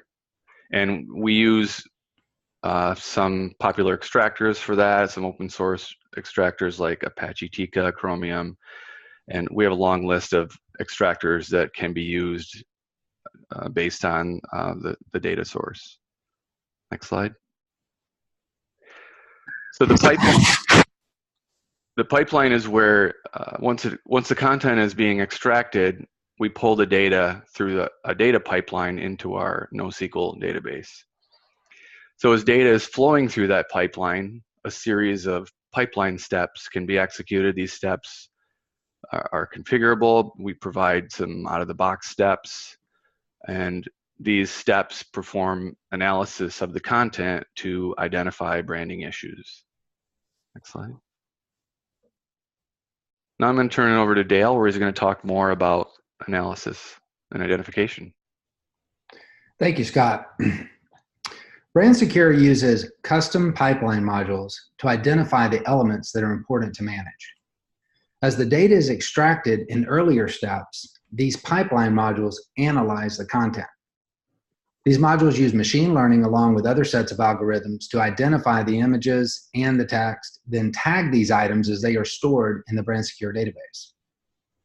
Tagging provides a way to easily identify items later with characteristics such as, old brand or not compliant or duplicate.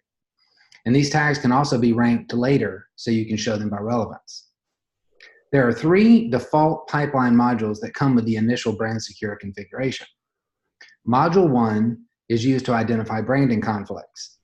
This pipeline uses machine learning to understand the brand and to look for specific branding issues. Determining the brand and how to manage and update it is a 2-step process. There are 2 machine learning models running per brand type. One is for all brand images, new and old, and then in addition to one that is to confirm the current brand. Module 2 is used to identify trademark conflicts. This pipeline uses machine learning to search specific items identified in the first pipeline, and it also ensures that proper trademarks are inserted into the documents as well as the images. This network is similar to the first one, but it uses a localization algorithm to help give us feedback on the location of the trademark within the brand. Module 3 is used to identify duplicate content.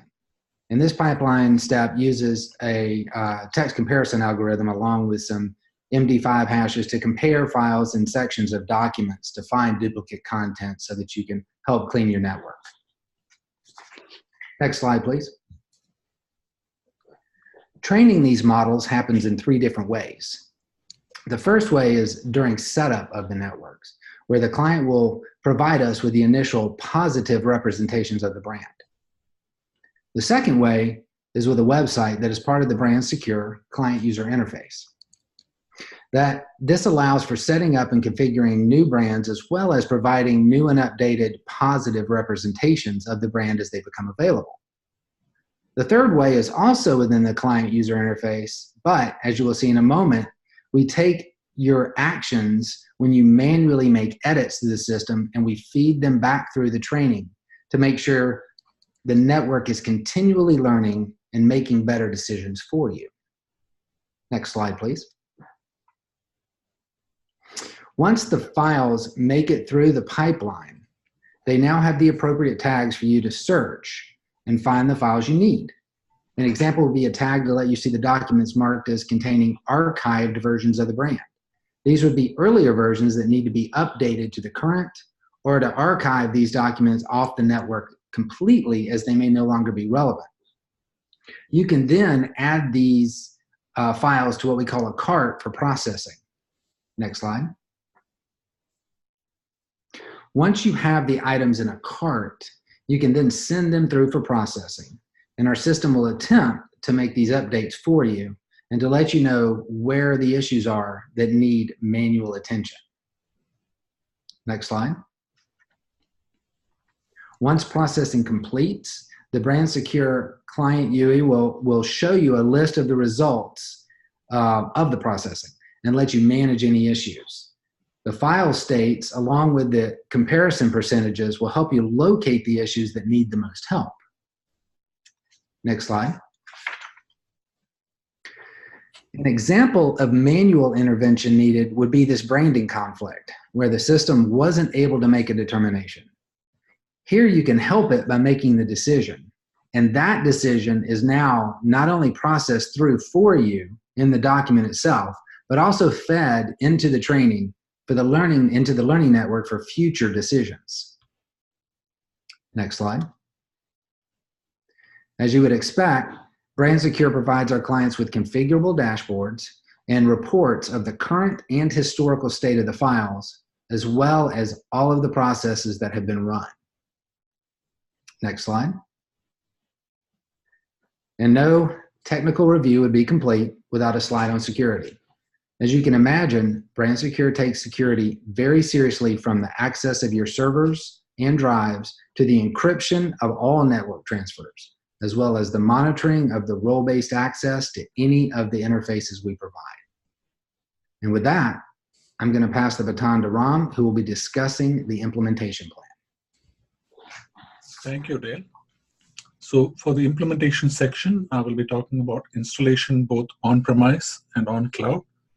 I'll be touching upon support, presenting a roadmap for our implementation, and talking about validation, how we are going to validate the rollout of the product and what risks we foresee. Next. So for installation, we have an on-premise option, and customers can choose between a small, medium, and a large installation, where the small installation can process under 100,000 documents, and the large can process between 1 and 50 million. Next. And on the on-cloud, next slide, please. On the on-cloud, once again, they can choose between 3 instances, a small, a medium, and a large. And we offer the product on all cloud providers. Next. We provide cloud images on all the major cloud providers. So for example, on Amazon, we would be providing AMI images so that customers can roll out Brand Secure quickly and easily. Next. We offer 2 support options initially. Every customer will get a default support of 1 year at the gold level, which will provide them with phone, email, and chat support. We will offer Platinum at an extra cost, and Platinum support includes live debugging and consultancy on a client's specific use case. In addition to that, we will offer end-user training at various levels, which is customized to the customer's needs. Next. So this is our roadmap. We foresee that we will be building the minimum viable product in the first version for approximately 6 months. So this will be our version 1.0 from June to December. Once we get past the approval from this committee. After that, we spend 6 months doing pilots. So we are thinking of 2 pilots, one on-prem and one on-cloud, during which we will be hardening the product in quick iterations at the customer site based on customer feedback and our own validation efforts. And subsequently after that, we will be rolling out in version 2.0 to 2.n quick iterations of the product on a quarterly basis. Next. So Mars had touched upon the metrics of success. We have 3 metrics: quality, time, and cost. So for quality, we will be measuring the branding errors, the success of finding branding errors. And we expect that we will be able to achieve 90% or better. We expect that we will be 65%, seeing a 65% reduction in time for identification and updating documents with branding issues, and a 55% reduction in cost in terms of finding duplication of efforts. Next. So we see 3 major risks to the project. The first is identification of false positives and false negatives, which we believe will happen in the earlier phases of the project.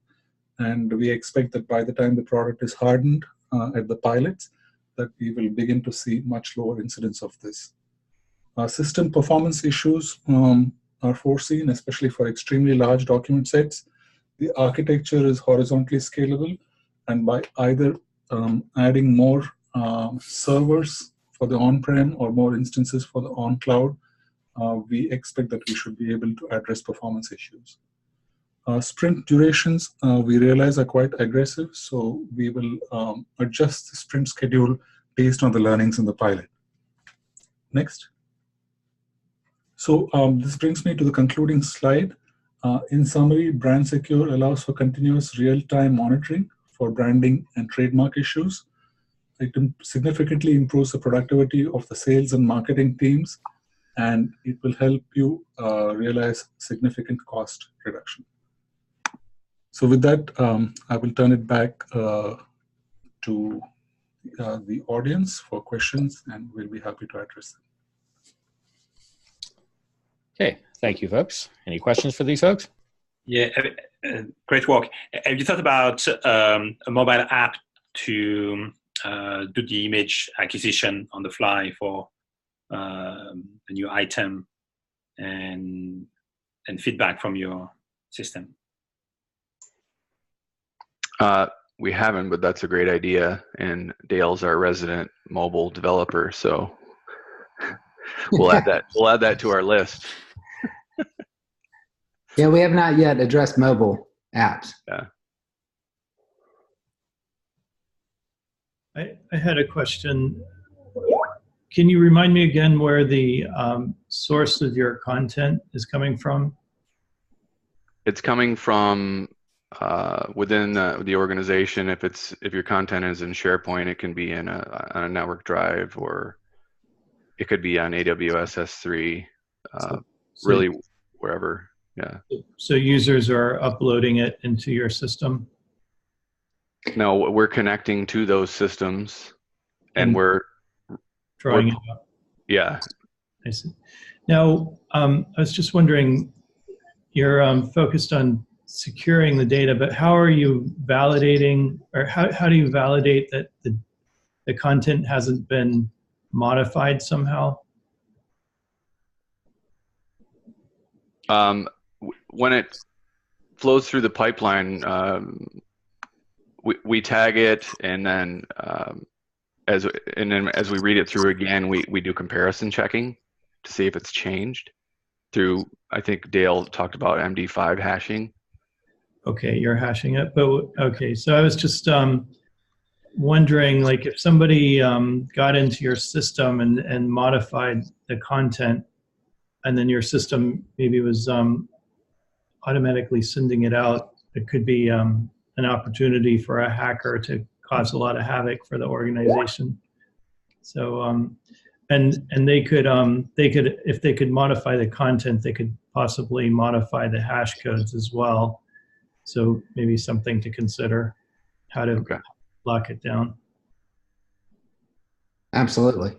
Yeah. And some, if it's really secure content, they can run it on premise. But yes, offsite content, yeah, what we're doing is monitoring the files for the last modification, so that we then know if we need to process it through again and look for more branding issues. But definitely something to think about from a security standpoint in that case. Mm-hmm. Yeah, and I'll just put a plug in for blockchain here. Is that it's a use case where blockchain could help with, in terms of taking that hash code that you're generating and putting it into the blockchain, which would be immutable, so you could go back and always validate that you had the right thing. That's a great idea. Thank you. Yeah, I have a question. Hey, was this solution able to to also fix branding problems, or is it only for identification? Because the fixing sounds like that would be a lot harder. Yes, we allow automation of updating the content, but it's we have a success rate. I think we showed some metrics of around 60%, and then for those that can't be updated, we tag it so you can go in and search later and quickly identify things that couldn't be updated. Yeah, it looked like Coca-Cola, which was your example, was a particularly challenging one because it keeps changing. You have examples where you have contrast reversal, right? Red on black red on white to black to white on red. And also the Coca-Cola logo, unlike some brand logos, is different in almost every country. Yeah, absolutely. And that's they just would, they would have a lot of networks set up. Yeah. I would like to find out a little more about the tooling of this project. So let's say on the example side, I have my company has just acquired another company. And I now am in the possession of a content management system that stores contract templates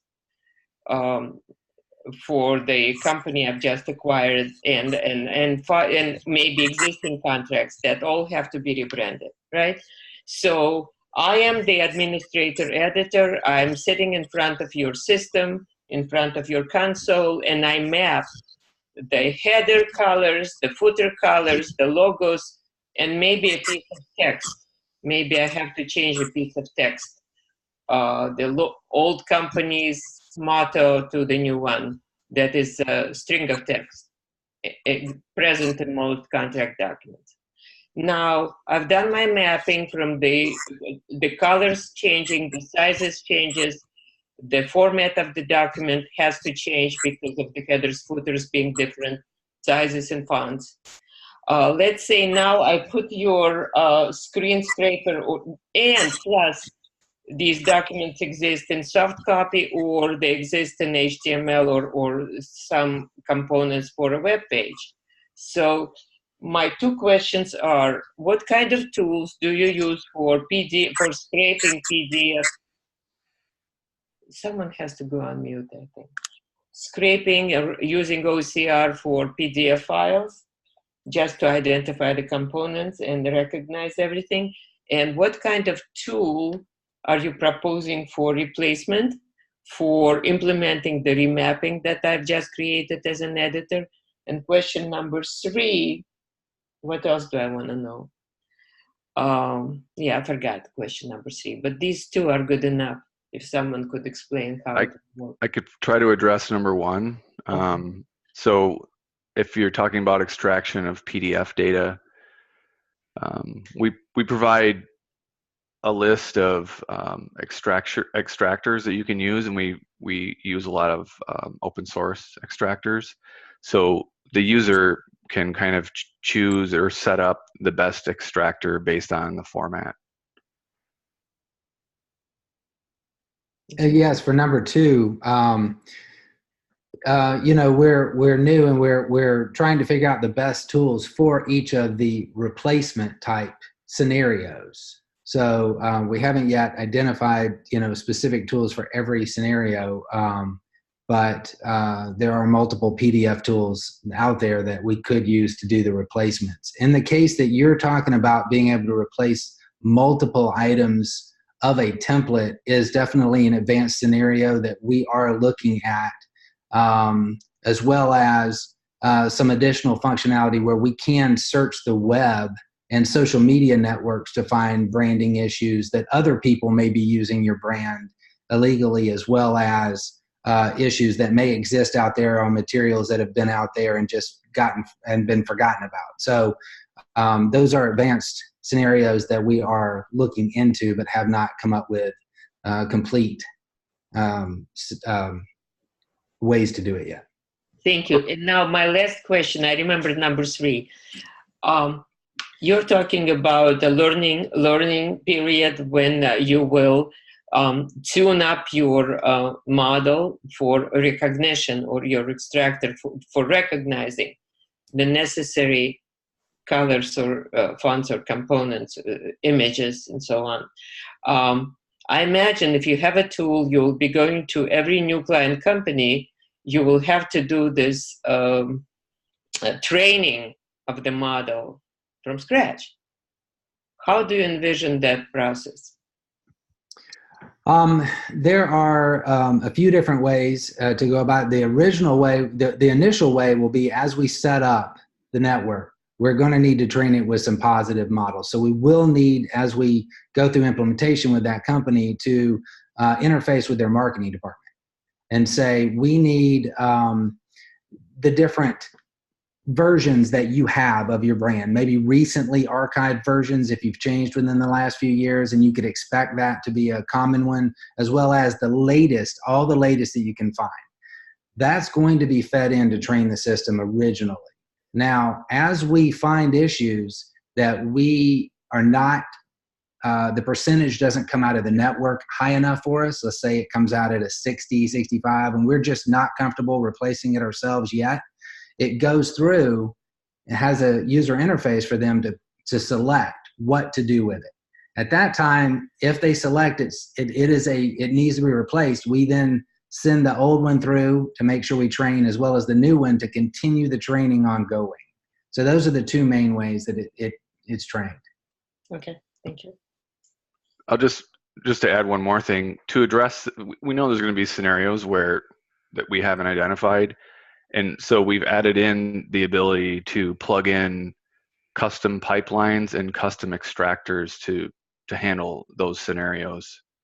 That we can later then, maybe our professional services team will create those, or the staff on site can create their own. And this is an excellent point you're making, Scott, because I was looking for that in your implementation roadmap.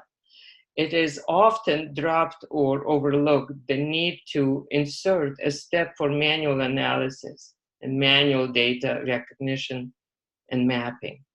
It's always the hardest thing to do, to take care of these things that fall out of the automation scenarios. Thank you. Absolutely. Okay, any further questions for these guys?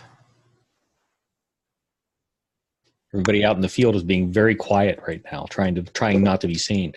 This is a very interesting project, and Zoya, you brought up something very interesting about this, because when I was doing classification work at IBM, we always had to build in that multi-level model where we'd say, these are always going to be manually classified.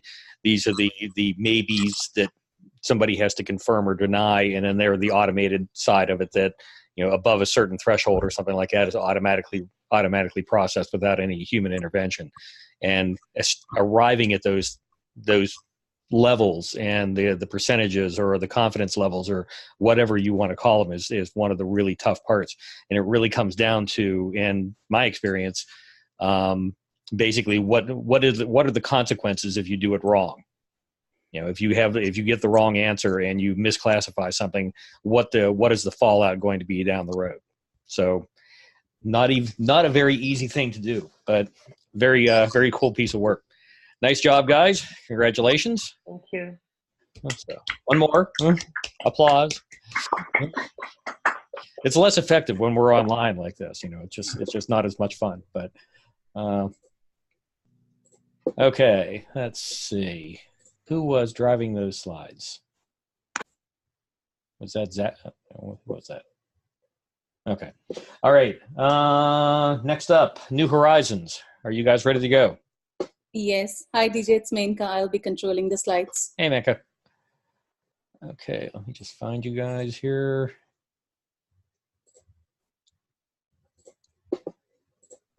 Okay, you now have co-host. All right. Thank you. Yeah. We will take a quick break after.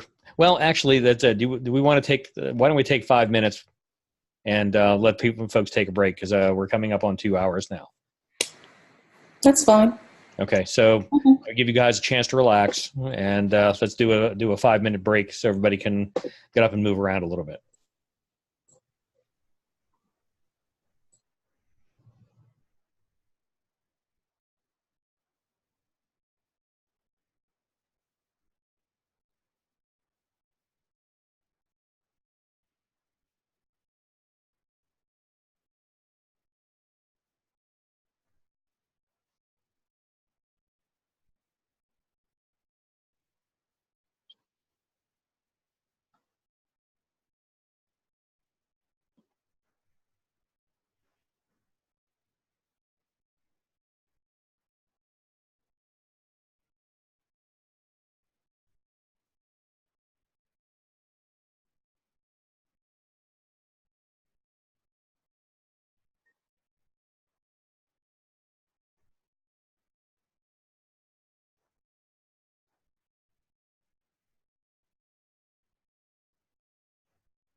Okay.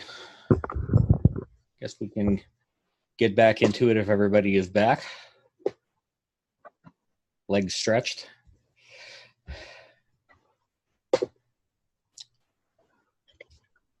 Is everybody from New Horizons back? I see Menka's here. She's ready to go.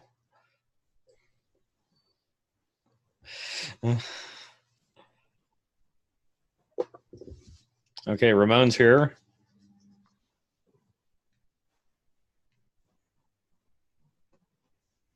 Brett's ready. Brett's ready? Ready to rock. Samira's here as well. Samira, okay, good. You made it online from India. Excellent. All right, can people hear me? Yep. You sound great. Nice and clear. Right, good evening, folks. This is the New Horizons team, and I'm Samira Perez. We will be, the purpose of our project is to address the onboarding issues that we've had with our client, Colonial Healthcare. So we are providing a comprehensive onboarding program to the client. I'll briefly walk you through over the steps that we're going to be covering. The rest of my colleagues will cover this. We will talk about the background of the project, the business problem, the proposed solution, the implementation plan and timeline, the cost of the project, the risks and mitigation, the success metrics, and finally the conclusion. Just a quick reintroduction to our team. We are New Horizons. We are a technology solutions provider. We deal with providing healthcare solutions for companies, and we also provide solutions for financial companies as well. In this particular case, we are providing a onboarding solution for our client, which is Colonial Healthcare. We have Miriam Lee, who is a Director of Information Systems, Brett Wise, Director of Information Governance, myself, Director of IT Development, Menka Hariani, Director of Program Management, and Ramon Dela Cruz, Director of Marketing. Just a brief introduction to who our client is. Colonial Healthcare is one of the largest healthcare systems in New England.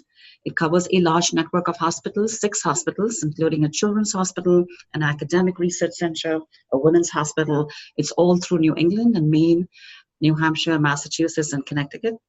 It employs around more than 1,500,000 staff members, including 5,000 physicians. It services around 80,000 patients annually across its facilities. Now I will turn it over to Miriam, who's going to talk about the business problem. Thank you, Samira. CHCS is struggling with many challenges related to its severely deficient onboarding processes. The first is high employee turnover. By undervaluing a positive onboarding experience for new employees, CHCS has lost an opportunity to effectively introduce them to the corporate culture. As a result, employee departures in the first year are unnecessarily high. Related to that is a lengthy time to productivity for new hires. This undervaluing also extends the amount of time for a new hire to get up and running in their new role. These issues, compounded by a paper-reliant process, all contribute to extremely high costs for onboarding new employees. Most critically, there are information security concerns. In a recent survey conducted at CHCS, many employees reported that training provided during onboarding consisted of only one basic course for all employees, and it failed to address even preventative behaviors for modern cybersecurity attacks. A prime example of this is an event that occurred in early 2016. The PHI of 1,700 patients was potentially breached due to an email error when an employee accidentally sent an unencrypted file to the wrong recipient. This HIPAA violation was settled with the Department of Health and Human Services, resulting in a fine of over $100,000. As part of the settlement, CHCS was required to submit a corrective plan of action to HHS, which included 2 years of external monitoring. There was also a steep increase in CHCS's cybersecurity insurance premiums due to the carrier's coverage of the breach response costs. CHCS is seeking an overarching solution to these challenges.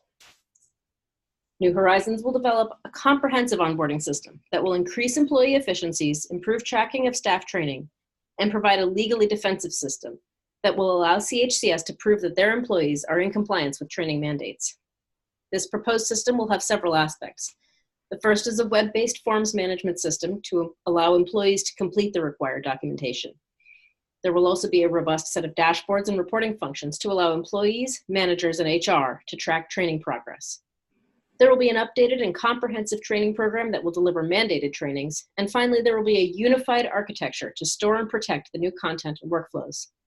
And now I'll turn it over to Brett, who will discuss some onboarding use cases that CHCS faces. Thank you, Miriam.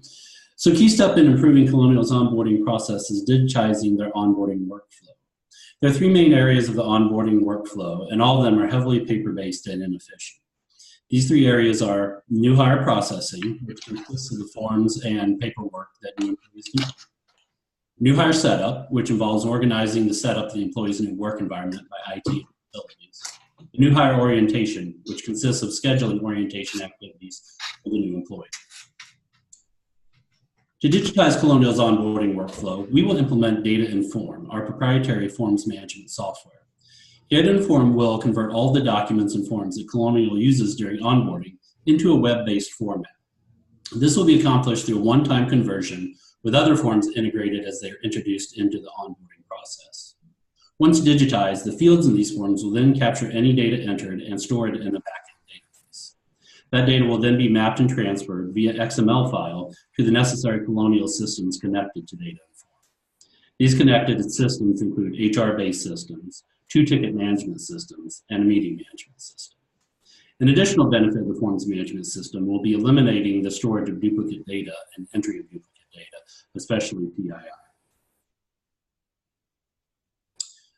Another important effort in improving Colonial's onboarding process is the enhancement of training modules in the training module workflow. We will partner with Novak Consulting, who are experts in corporate training delivery.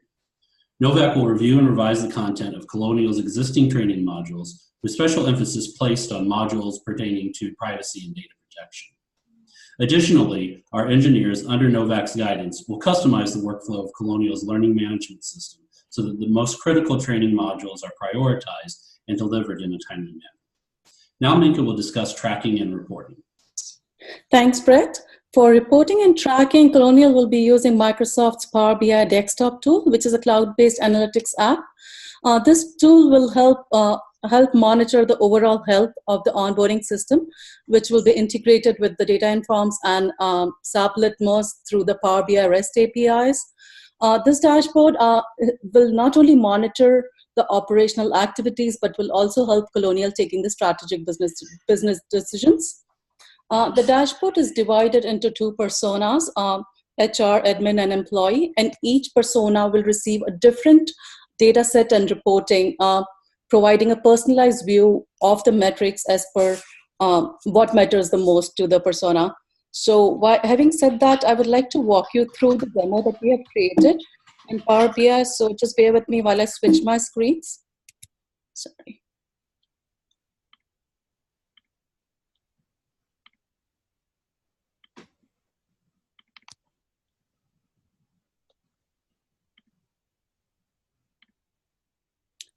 All right, so can you guys see the Power BI desktop here? Yes. All right, so these are the 3 main reports that we have created for the onboarding dashboard. And all these reports can be exported to PowerPoint or to PDF, or can be taken out as a print to be shared in the meetings.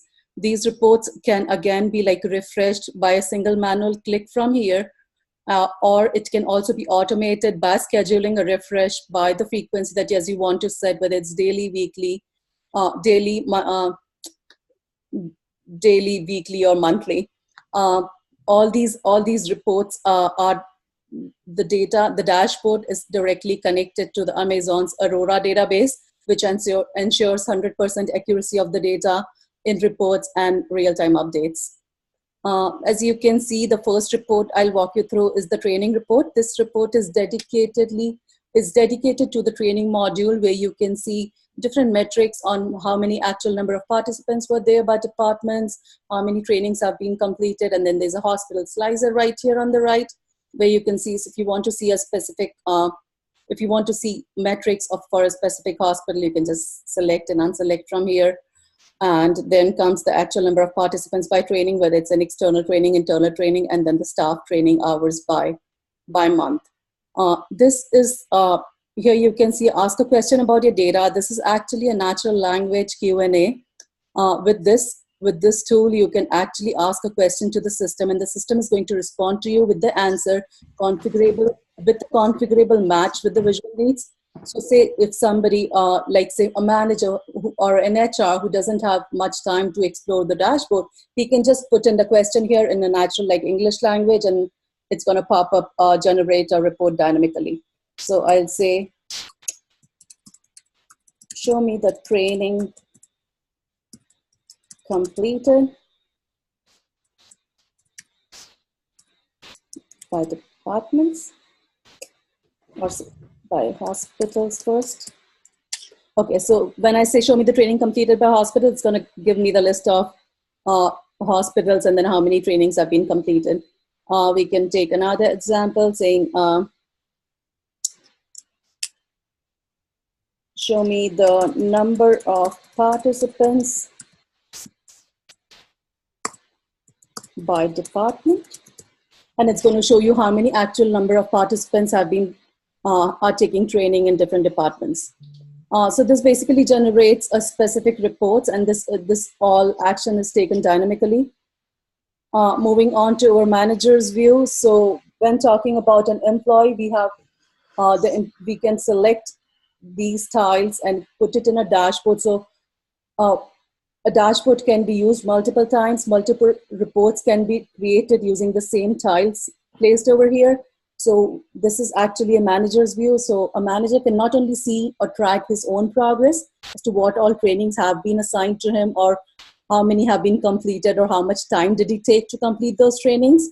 And on the right-hand side, he can also see the team's progress as to how the team is progressing. If the team members are doing good or they are stuck with issues and stuff like that, and number of programs assigned versus number of programs completed by each team member. There are also the different trainings assigned here. With this Power BI tool, you can also create alerts and notifications. For now, we have set up 2 alerts. One is the action required alert that you can see right here. It pops up when an old training has been overdue. So you'll get an alert message over here on the dashboard saying, okay, so-and-so training is overdue. That needs to be completed by so-and-so date. And you'll also receive a notification via email and Microsoft Teams. Another alert that we have created is for the newly added training. So anytime a new training is added to the module, you will get an alert over here on the dashboard. And again, you will receive the notification via email and Microsoft Teams. So these are certain features that we have added that we thought would be beneficial for the employee and for the HR. So all this access control for like the role-based access control has been given to HR, and the HR can then share the dashboards as per rights for different personas. Again, the NLP, like the natural language processing Q&A, the tool has been integrated on all the 3 dashboards. So you can say here, we can again take another example and see, show me the surveys and survey scores sorted by scores. So you can not only generate a dynamic report using the natural language over here, but you can also manipulate or play around with the data by sorting and indexing and stuff like that. So these are some of the features for the manager's view. Moving on to our third and last report, which is for the HR admin. This dashboard will actually help the HR to monitor the key performance indicators. And we although have a very extensive list for the metrics that HR will be monitoring, but for now we have just placed few metrics over here as an example. So on the left-hand side, you can see the Employee Net Promoter Score that gives you the NPS trend, NPS score distribution, NPS type, whether the employees are passive, promoter, or detractors, average NPS, total Net Promoter Score. On the right-hand side bottom, you can see the Employee SAT score. So all this data is coming directly from the surveys and polls that were taken by the new hires after they were done with the onboarding as to how satisfied they were with their whole onboarding process. And also these surveys may also come from the exit interview, the feedback that's coming from the employees that have been leaving the organization. So all these data is coming directly from the Aurora database, and some data is coming directly from the surveys. And on the upper left corner, you can see the training cost per employee. This graph is actually created using the advanced R analytics tool, which again comes with Power BI. So right now we did not have enough historical data in place, and we just had 3 months of data fed into the system. So, but with the help of this tool, you can actually predict as to what will be like your employee turnover for the next 1 year, or what will be the cost of training per employee, say by the end of this year. And you can actually predict these. It's a pretty cool feature. You can predict all these numbers, just feed the information that you have, and it's going to come up with the numbers, how they're going to look like in the future. Again, we have this, the NLP integration here. So we can just quickly go through one last example maybe, and then I'll go back to the presentation. Here we can say, okay, what is the average cost of average training cost per employee? So this is going to actually give you the actual number of average cost of training per employee, which is $206.43. And this is how the whole dashboard thing works.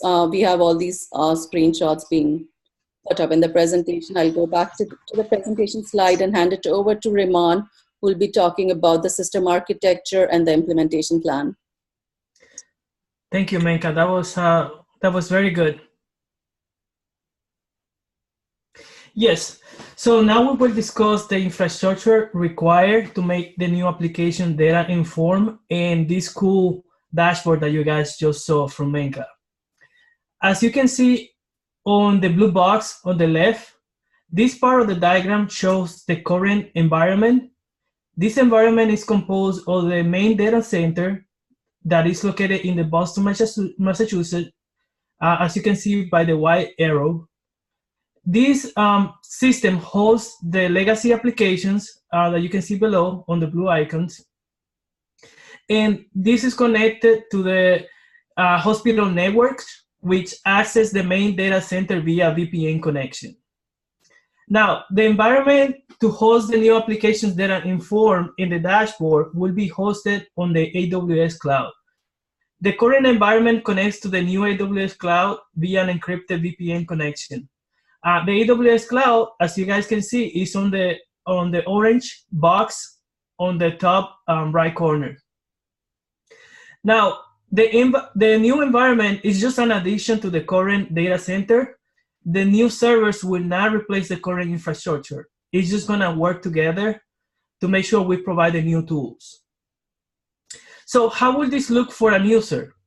The user will just connect normally to the data informed application via the web. And we also remote users that is outside of the organization using a laptop or a phone will connect to the same website, but it will also be required to use a multi-factor authentication. It's important to know that the health industry is heavily regulated and data protection is our most focus. Therefore, us as a company, we have designed a solution with security in mind, making sure that data is encrypted in use, at rest, and in transit. This will protect confidentiality, integrity of the data, and also to protect availability. We have frequent backups, and we also have servers in the AWS cloud in different Amazon availability zones. Now let's discuss the cost of the architecture. As you guys can see in the graph, the cost is split between the one-time cost, which is amounts to 51%. This one-time cost will be the fees for the consulting. 49% of the budget is going to include the infrastructure costs to pay AWS and licensing, and maintenance costs and other variable costs. Now I will discuss the implementation plan. So the implementation plan consists of the timeline of the data informed, the database migration, the system migration, and the report and analytics. The length of the project is 18 months. 6 of the main hospitals are going to be migrated. So in 2019, we're going to migrate only 3 hospitals. Those are on the first 3 quarters that you guys see in blue. Then on the next 3 quarters in gray, we're gonna migrate the remaining 3 hospitals. Now Samira is gonna talk about the implementation and risk and mitigation plan.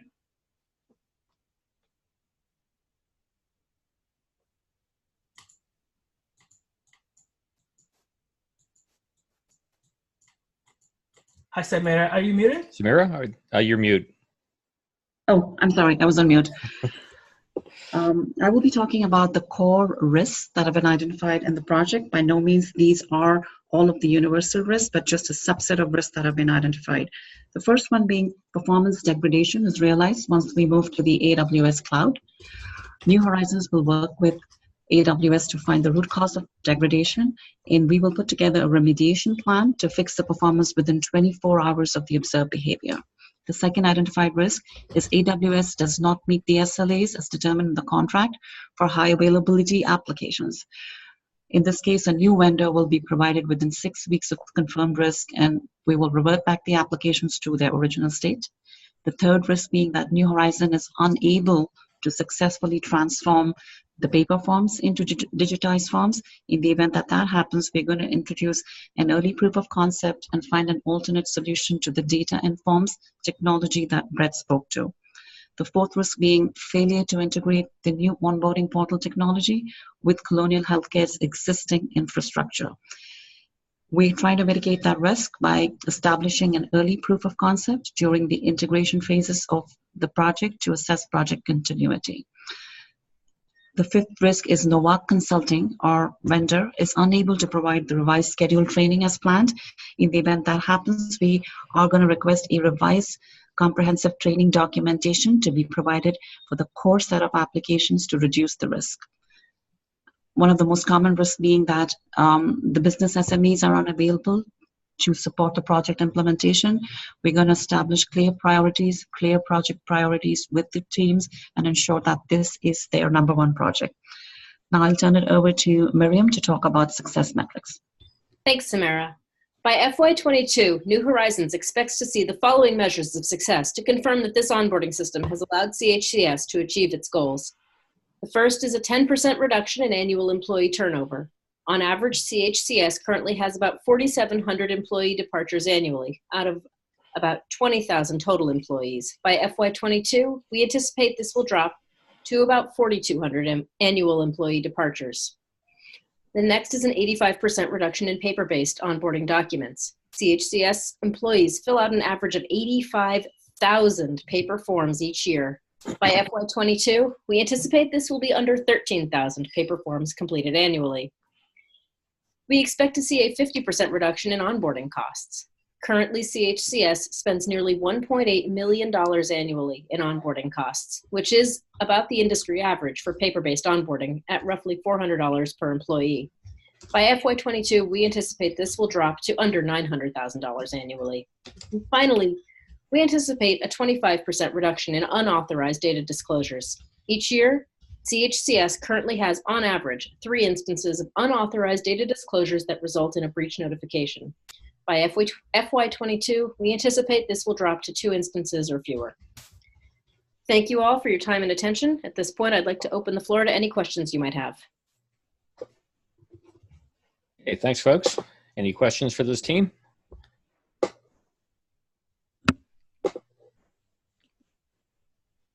No questions at all. Wow, you stunned them into silence. We explain everything. I have a few questions, but I've been asking most of them, so I'd rather defer to others to ask questions. Yeah, maybe I can ask, what did you learn in this process, in the process of the project that you didn't know already? What's your biggest lesson? I think for me, this is Ramon. I think I learned a lot about the regulations and about how heavy some of these penalties are, HIPAA related. Also, how important it is to actually have a very solid onboarding process so we can have the staff trained properly so they know what to do at the right time. Mm-hmm. it basically comes down whether they have the knowledge to do the right thing. And some companies don't pay a lot of attention to this. And I would add project scope, staying within project scope and not letting our eyes get too big as to what we could accomplish. Yeah, that's correct, right? Yeah, constraining this project was difficult for a little while, but they got through it. Yeah, excellent. Thank you. Thank you, guys. Appreciate it. I have a question for a couple of participants here. Simera, you talked about the risk table, and you showed that there is a risk associated with Amazon not meeting their performance SLA for AWS hosting. So if they don't, you would find another vendor and port the application somewhere else. Can you elaborate a little bit? What would it take? What is the barrier that you would have to overcome to shift the application out of AWS? And I see that you plan to use Aurora database on AWS. What if you needed to move it to another vendor? How hard would it be? Right. Yes, that would be extremely hard. And again, that's going to be a big risk, and that's one of the reasons it was articulated as a top risk. It is going to be extremely hard because once the database is hosted in AWS and they don't meet the SLAs per the contract, it is really going to be an overhaul of the infrastructure that we have in place. So that is going to be something that is going to be a big risk. It's going to take a while for us to figure out where we are, which database we're going to use, and if you're going to move out of the cloud, then it is going to be a large effect. So it will involve a lot of replanning work for us, especially from an integration perspective and an infrastructure perspective. So yes, it is going to be a big risk. It's going to require replanning. We'll have to look at compatibility with a different vendor and a different database, especially since that we are relying on this to be integrated in the cloud and it's providing the backend for our reporting. It is going to be a major effect. But on the other hand, because we've done some analysis with other vendors as well, and we chose AWS over them. We do have a backup in place that we will be probably going back to. But yes, in terms of a risk, it is going to be a huge risk, and it's going to take a lot of replanning to do that. And I hope you never need to do that. Yes, absolutely. We hope not. Thank you. And I have a question on architecture. I think it's Ramon. Yes. Here is my question. So please validate that I understand correctly what you got. So you already have, for the company already has a learning management system provided by SAP, correct? So the learning management system exists for employees who work for the company, not only coming in, but existing employees.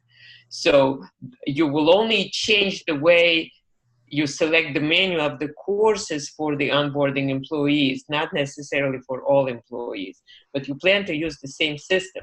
So then you need to integrate with the new onboarding module that you're planning to install. That is not sure which one. I understand there will be a forms management system. You also want to have a workflow system for onboarding. You want to integrate with your existing learning module. And I read it in the paper that you want to integrate also with trouble ticket workflow that for the infrastructure team to supply the laptops to the new employees. Can you describe all these integration flows in some level? I see the arrows on the diagram. Could you comment on that? Yes, thanks. Yeah, that's a very good question. So this is the beauty about the analytics tool that we're using, Power BI. You can pretty much connect to anything. So we will pull data from the legacy applications into Power BI, and then we will see reports there. And those reports are going to come from this application and be sent to management. So from the arrows, what we have is, so we have the current system. All we're adding is another application, a different web browser, where they will actually, instead of writing paper for any new employee, we're just adding another application that will actually have a form where they can just type everything there. And this will be hosted on the AWS. Does that make sense, Soya? Yes, okay. Keep going. Yes. So the legacy applications will remain the same. So the data informed application will compose of that part. And again, the Power BI tool will generate results for different sources and compile everything into the Aurora database. I'm afraid this is a little bit different. You're talking about Power BI. We just saw a beautiful presentation by Menka, how Power BI can talk to the underlying data. Yes. And that was very beautiful.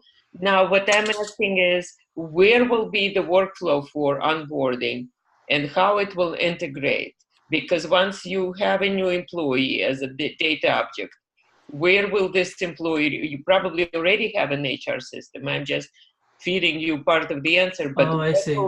What will be the way to coordinate between the HR system that handles the employee, the form system, the training system, and that's it. I see. Brett, you want to take on that?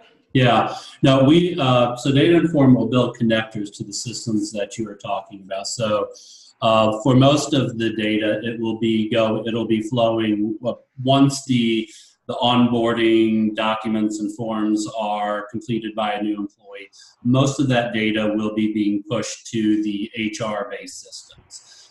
The other ones that you mentioned, ticket management systems, meeting management systems, those play a very minor part. That was for the client. That was more of organizing the onboarding process and manual entry that HR had during that process. So those play a minor part in what Data Inform will do. The Data Inform through connectors will primarily be feeding data to the HR-based systems who need that employee data from the forms that they are completing. Yeah, okay, thank you. I recommend in one of these diagrams you put in something that is a central management system for onboarding, because the data forms is just the data forms. Right. But workflow and rules for onboarding, where the actual management of a new employee happens, seems to be absent, even though it's probably present in the HR system. Yeah, and I believe, yes, I understand what you're saying, and that would be in the HR systems. We're going to revise the workflow so that it prioritizes the training modules, but we are not going to change the source of the workflow. Correct. Makes sense. Thank you. Yes. Yeah. Yes. Thanks for the question. So yeah, that's a tough one. That's why we have Zoya. Yeah. Promised. Nice. This is Peter. I had a question about the 10% reduction in turnover. How are you planning on doing that? Yeah, so that in hindsight, I don't know if we reflected that well enough in our paper. That is actually going to be based upon a combination of improvements in training, but also the overall onboarding experience, the indoctrination of the employee into the culture. So a lot of that would come from the training modules that are presented on the onboarding process. So that's how the 10% is realized, in addition to just more improved training, not just for data privacy and protection, but across the board. Thank you. Hey, anything further? All right, we're done. Congratulations, you guys are finished. Thank you guys. Everyone. Thank you. Yeah, great work. All right, we're down to the last team here. Let's see, Menka, you were co-host, so I'll pull that. All right, Cyberstone, are you ready Edward. to go? Yes. Ed, you taking care of the slides? Yep. Okay, got it.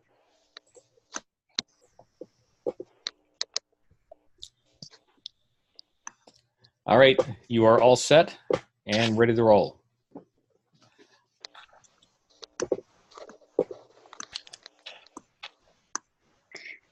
Fantastic. Can you guys hear me? Yep. Okay. Good evening, everyone. We are Cyberstone. Presenting today is Cameron Meese, Edward Charles, Sarah Groves, Simon Sue, and myself, Thuy Nguyen. Next slide, please. So before diving in, I'd like to walk you through the agenda. We'll touch a little bit on the problem and discuss the solution and proposal, and then we'll dive into the technical specification, which include a demo. Next, please. Again, we are Cyberstone Corporation. Our main focus is on industrial asset management systems. We are the proprietary owner of the Cyberstone Asset Management System, also known as CAMS. You'll be hearing this a lot today. Our client is Bisco, and they are a manufacturing company that produces automobile parts. A key thing to note here is that they have 7 factories that are spread around the country, and I'll point out why this is important later. Next slide, please. You, Bisco, approach us because you have been experiencing system outages due to malware. You have 93 manufacturing cells across 7 plants where you produce automotive parts. On average, about 9 cells of the industrial control systems get infected each year. This happens because they are unpatched and they're isolated systems, and routine maintenance activities sometimes requires the use of compromised USBs or laptops. And these USBs and laptops are connected to the industrial control systems. For example, if a cell goes down, it requires an engineer to fly out from the headquarters to these remote locations to troubleshoot and repair them. On average, each of these events costs you about $17,000, and yearly it costs you about $158,000. But the most important issue that you came to us with is that your customer is experiencing a loss in confidence in your ability to deliver products in a timely manner, and is due to the outages. This problem is not just about paying the late penalties, but potentially loss up to $3 million, as well as loss of contract renewal in the future. Next slide, please. So before we jump into the conclusion or solving these issues for you, I like to review the current process in place first so we can all be on the same page. As you can see in this diagram here up top, each of your factories are self-contained or air-gap manufacturing cells, and that means that they are not connected to any network that can report back to your headquarters with their status. You also have no insight into what versions of software and firmware are installed. So if a cell goes down for any reason, an engineer, like I said before, have to travel to these headquarters in all these remote locations. And this can be expensive and costly for you. The bottom line is that there's just simply no centralized location where you can monitor, review, and control all your cell networks. And that's exactly why we're here today. Cyberstone is proposing a system that can centralize all your assets in one location. And in doing so, it will connect all your manufacturing cells networked back to headquarters. It will also automatically provide you with insight into all of your software and hardware inventory from each manufacturing cells. Also, it will give you the ability to patch operating systems and update antiviruses if you choose to do so. Next slide, please. So we did an initial requirement gathering with your engineering and leadership team, and we came up with this high-level list of requirements.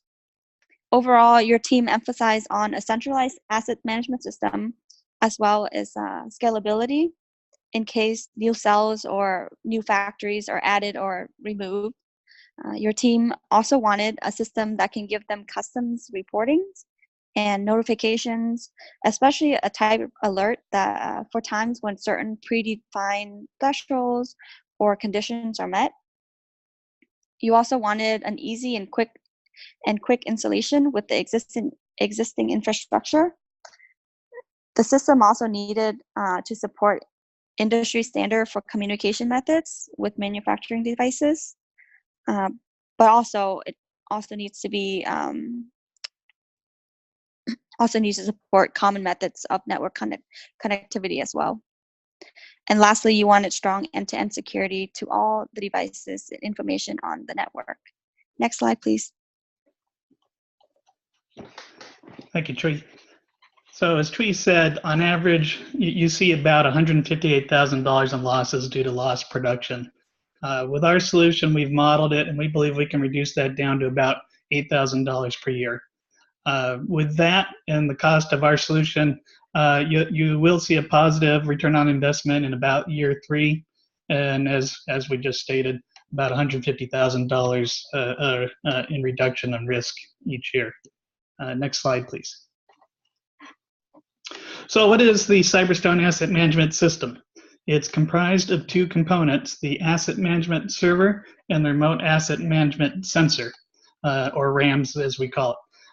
Most installations, including yours, has a single server in a central location. It'll be at your headquarters, and you would have 1 RAM sensor per isolated control system. As Tree stated earlier, you have 93 manufacturing cells. Each one are self-contained. There's a network with some PCs and programmable logic controllers and various industrial devices, and they don't speak to the outside world today. With our system, we can securely connect it back to the centralized server, so you can start getting information about the assets on your network. We can also pass IP traffic through, so you can devices on your network can receive updates such as Windows machines and antivirus updates as well. Next slide, please. The RAM's hardware is an industrial PC.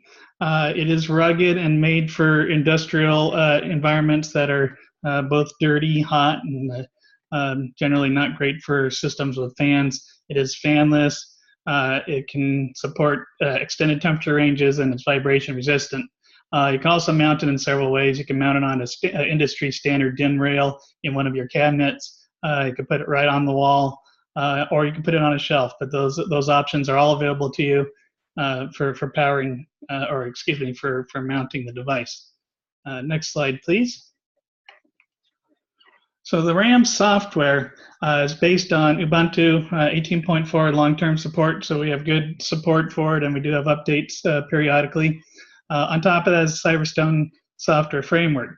There's 4 main components of the RAM's device. One is the firewall. It is a next-generation firewall that is protocol aware. Our system is made to be easy to install and set up by controls engineers who are often not really network engineers. And a lot of times IT and controls engineers kind of work separately. So this firewall is easy to set up for controls engineers. So instead of dealing with ports, IP ports or TCP UDP ports, they can do it by protocol. If we need to do remote desktop, they can say allow remote desktop from one device to another. They don't need to understand what the ports are. The next portion, and one of the most important, is the inventory engine. That's the one that detects the devices on the network and enumerates them and learns about their configuration, and that can include firmware versions, software that's installed, and this is very configurable. It does it both passively and actively. So passive, it listens to traffic and identifies new devices, and then will actively scan it. And again, that is configurable to be very delicate because control system components are delicate and are easy to brick if you scan them too fast or do some things that they don't like. The next portion is the router. So this device can route traffic should you need to, and you probably will for patching at the very least. And since your networks usually reuse IP addresses, it can do a network address translation to help you get your traffic where it needs to go. And the last portion is the command line interface. That is used on initial install. When this is installed, you set up the IP addresses, join it to Wi-Fi if you're using Wi-Fi, and then you join it to the server. create a trust relationship. Once you've done that, that's all you need to do in the field. Everything else is done from the server. And on that note, next slide, please. All right, thank you, Cameron. So this is an overview of the asset management server that we've been discussing. So you'll see that there are three main components that we offer to the end user. So they get vulnerability assessments with vendor documentation. We also provide the secure tunnel for their manufacturing assets, and we also provide comprehensive reporting and alerts. And on the right, you see just a diagram that shows really all the traffic that is the RAM device is provided and provides to the AMS tunnel over that, or excuse me, the AMS server over that encrypted tunnel. So we do have a demo available of the dashboard that BizCo will be using. So this is a sample dashboard. And if you see on the, you see on the top right here, we have a number of managed devices. Actually, can't see my mouse, so give me 1 second to see if yeah, there we go. You see in the top left, we have the number of managed devices and the number of managed RAMs. We also give an overview of the urgent alerts that have come in, as well as the new devices that have been detected. You also see on the right that we provide an overview of the devices per vendor. So that should stay fairly static, but if you have a new deployment, you'll see those numbers change appropriately. We also provide an overview of events by factory. So if you see the bottom right, we'll see that in particular, Boston and San Francisco have had some events that need to be looked at by an administrator. If we go to the alerts tab, this is a sample of the some of the alerts that you can configure. One thing about these environments is that they're very static once you get them set up, and the process of adding new devices should be ceremonious in terms of everyone should know about it. There shouldn't be any new devices being detected. This is something that the RAMs, as mentioned, can detect and upload to the AMS for processing.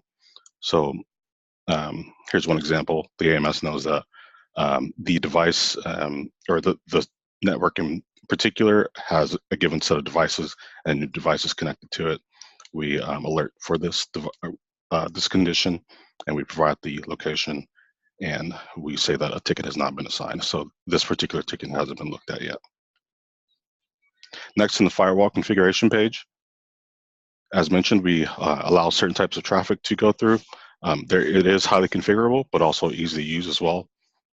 In this example, we allow SSH to communicate to a subset of our RAMs devices for, or excuse me, devices within the cell network to do some type of functionality. So in this case, we provide, we say that we allow that traffic bidirectional, which means inbound and outbound. And we also specify the port. So in this case, TCP port 22. Again, you don't have to specify the port, but just in case it's running over anything else. The action is to allow, and we see that it's applied to 2 RAMs devices, and it is enabled as well. The alert notification means that as traffic passes through, the administrator may want to be notified if this traffic is going through, so that they can know that they're successfully receiving these events. Lastly, we'll go to the device firmware page. This just shows an overview of the detected firmware versions within your environment. So you see at the top, we have Siemens devices that are, we have for instance, for the CyberProtect platform, we've found 432 within the environment. The latest version is 7.8, and we see that several devices are not running at that version. This isn't necessarily a bad thing. You may have cases where you need to run earlier firmware versions, and we allow you to see that data very easily. Down at the bottom, you see a vulnerable versions section. We provide, based on the firmware versions that we detected, we provide insight for end users to know exactly what versions of their applications are vulnerable. In this case, we know that the CyberProtect platform is vulnerable, and we provide a direct link to the vendor report for remediation.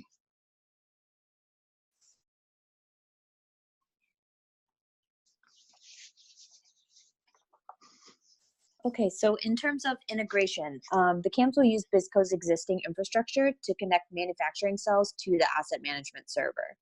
You'll be providing rack space for the server, which is connected to your corporate network. As Cameron mentioned, there's one asset management server for the entire company and one RAMS device connected to each manufacturing cell. The RAM sensor can use Wi-Fi to connect to the asset management server. Once that Wi-Fi connection is established, the sensor creates a secure tunnel directly to the asset management server. In order to help make this a smooth transition, we have developed a deployment plan. Next slide, please. So this is just an overview of our deployment phases. During the engineering and planning phase, we expect this to take about 6 weeks. During this phase, we'll be having our kickoff meetings, followed by several weeks of design and engineering work, which includes determining installation locations for the RAMs and for the AMS, determining how devices will be wired, and then updating any engineering drawings as necessary. The next phase is the server physical install, which we estimate will take about 1 week. During this phase, the AMS will be installed and connected to the corporate network. And this also includes network configuration and the setup of single sign-on. The next phase we expect will take about 13 weeks, which is the sensor physical install. During this phase, we'll be performing the physical installation and wiring of the sensors. This also includes configuring each RAMS device and establishing the connection between the sensors and the server. This phase also includes training field technicians on how to do some of the simple troubleshooting, like replacing sensors, restoring configuration, and restarting the sensors when necessary. The final phase we have is system configuration and training. This is going to occur at your headquarters, and we estimated it to take about 4 weeks.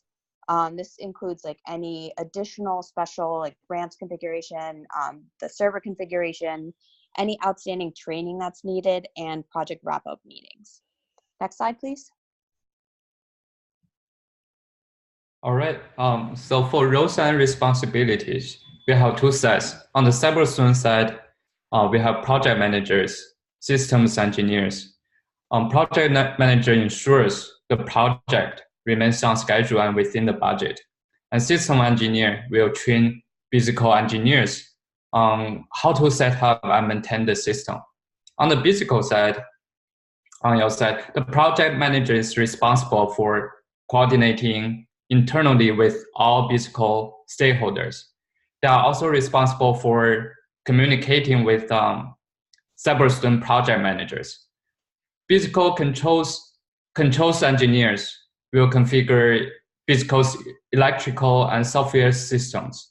And the system administrator helps with the integration of the AMS and RAMs into the physical corporate network environment.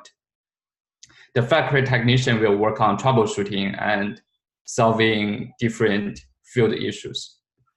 Next slide, please. So for user enablement, your company will encounter changes, different changes in the daily workflow after the implementation. So to ensure a smooth transition, we provide this user enablement guide. There are two, in general, there are 2 end users. The first one is engineers who have to coordinate all the changes, and operation staff, they need to manage the system. And more specifically, we'll train end users with a demo environment and let them test out all the Cyberstone system functionalities. After the hardware deployment, we will tune the system accordingly. We will also configure these alerts based on your specific requirements. Next slide, please. To best support the needs of the customer and ensure all the process are working efficiently, we have prepared these specific success metrics. These metrics provide the status of the implementation and also the opportunities to improve the process. So the first one is to provide at least 95% insight into the status of each cell for your company's plants across the country. And this is also the featured functionality of Cyberstone asset management system. And then the second and last one, since the new system will reduce the risk of malware attacks, the system will effectively reduce machine outages by 90% and reduce emergency maintenance costs by 75%. Thank you. Next slide, please. Thank you, Simon. So, why should you choose us? First, we will reduce your overall risk by reducing the likelihood of outages to your industrialized control system. We will also increase your visibility into the systems and enable real-time monitoring. You will no longer need to send your engineer across the country to troubleshoot. They can just do it with a few clicks from the comfort of their office. In addition, our solution is quick to install, which causes you little to no disruption to your manufacturing process. And this is a huge benefit because you want more uptime with your production system. In addition, the potential for no outages will greatly enhance your customer relationship and boost their confidence in your company. So the next time a contract renewal is up, you, Bisco, will be their top choice. Next slide, please. Well, that's all we have for today. Thank you for your time. We'll open up for questions now. Okay, thank you, Cyberstone. Any questions for this team?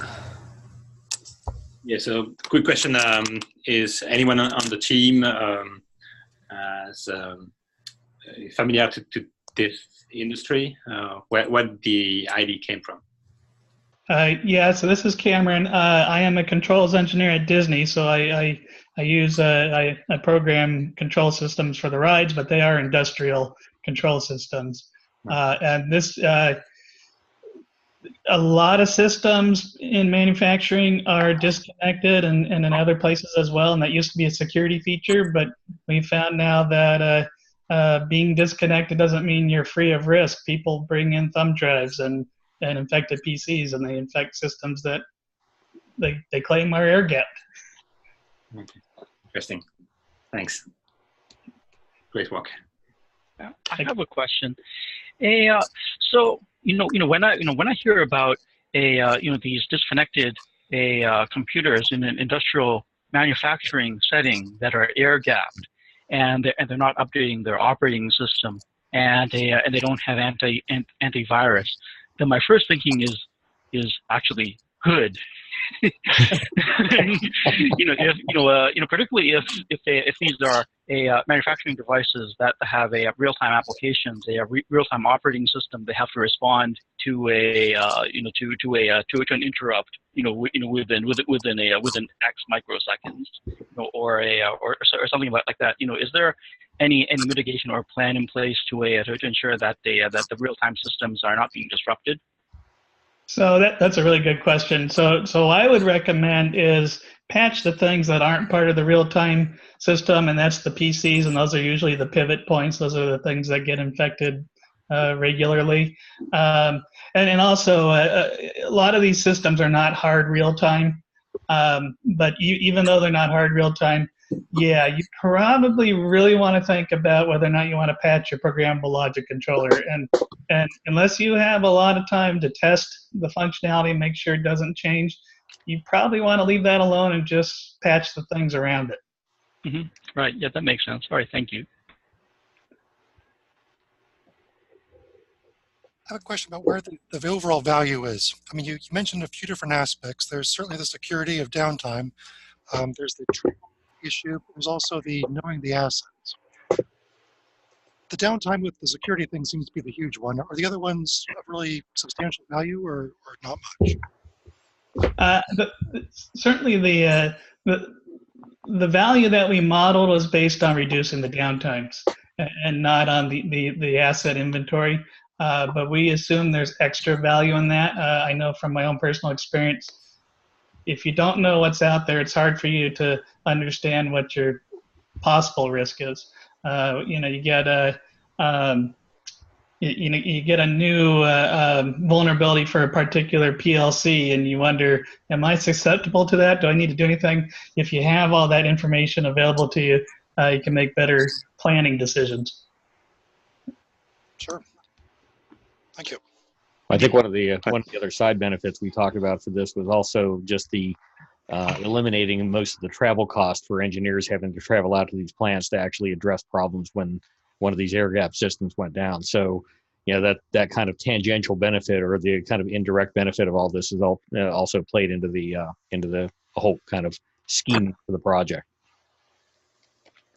Hey, this is Edward Charles, and as well, we're assuming that that the organization in question has minimal to no visibility of their current assets, because they're currentely air gapped, so they may be handwritten records or records that are sparsely updated. So this gives not only that single pane of glass, but the automation to enable rapidly canvassing the environment and understanding what's at risk. With that, Edward, with your point, let me ask a couple of questions on the asset inventory. So your plan is to start with collecting the device inventory, to have a record of each endpoint, have it all recorded somewhere, right? So what is your plan to discover the devices? And what is your, I don't see anything on the roadmap, but how are you going to start? How do you load the data into your asset management system to start with? Sure. So I'll go ahead and I'll talk about loading the data in, and then I'll let Cameron talk about the detection piece. So the end users do have the option of when they go into the AMS, they're able to put in versions that they know are in their environment. And then once they're identified, they'll be able to, they'll put in what they know is out there. And then once the RAMS device goes out there and canvasses that, they'll be able to sync that up. So Cameron, if you want to go ahead and talk about the RAMS detection piece. Right. So you can put in on the server part, you can put in an IP address range to scan to start. But on the RAM side, it also listens to ARP broadcasts and other broadcasts and starts to identify devices that are out there. And then once it does that, it'll start to query them. It'll ping them. It will try different protocols. And of course, I mentioned in the presentation, you'd have to be really careful with devices that are industrial. So we would want them to set up some kind of maximum, maximum amount of probing at one time and that kind of thing on the server. It is up to them to kind of decide how much to dial that up or down.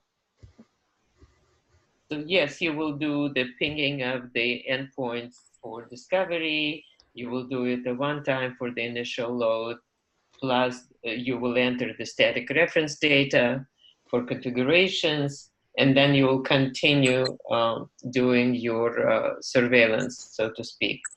Correct. Signaling to the endpoints and back.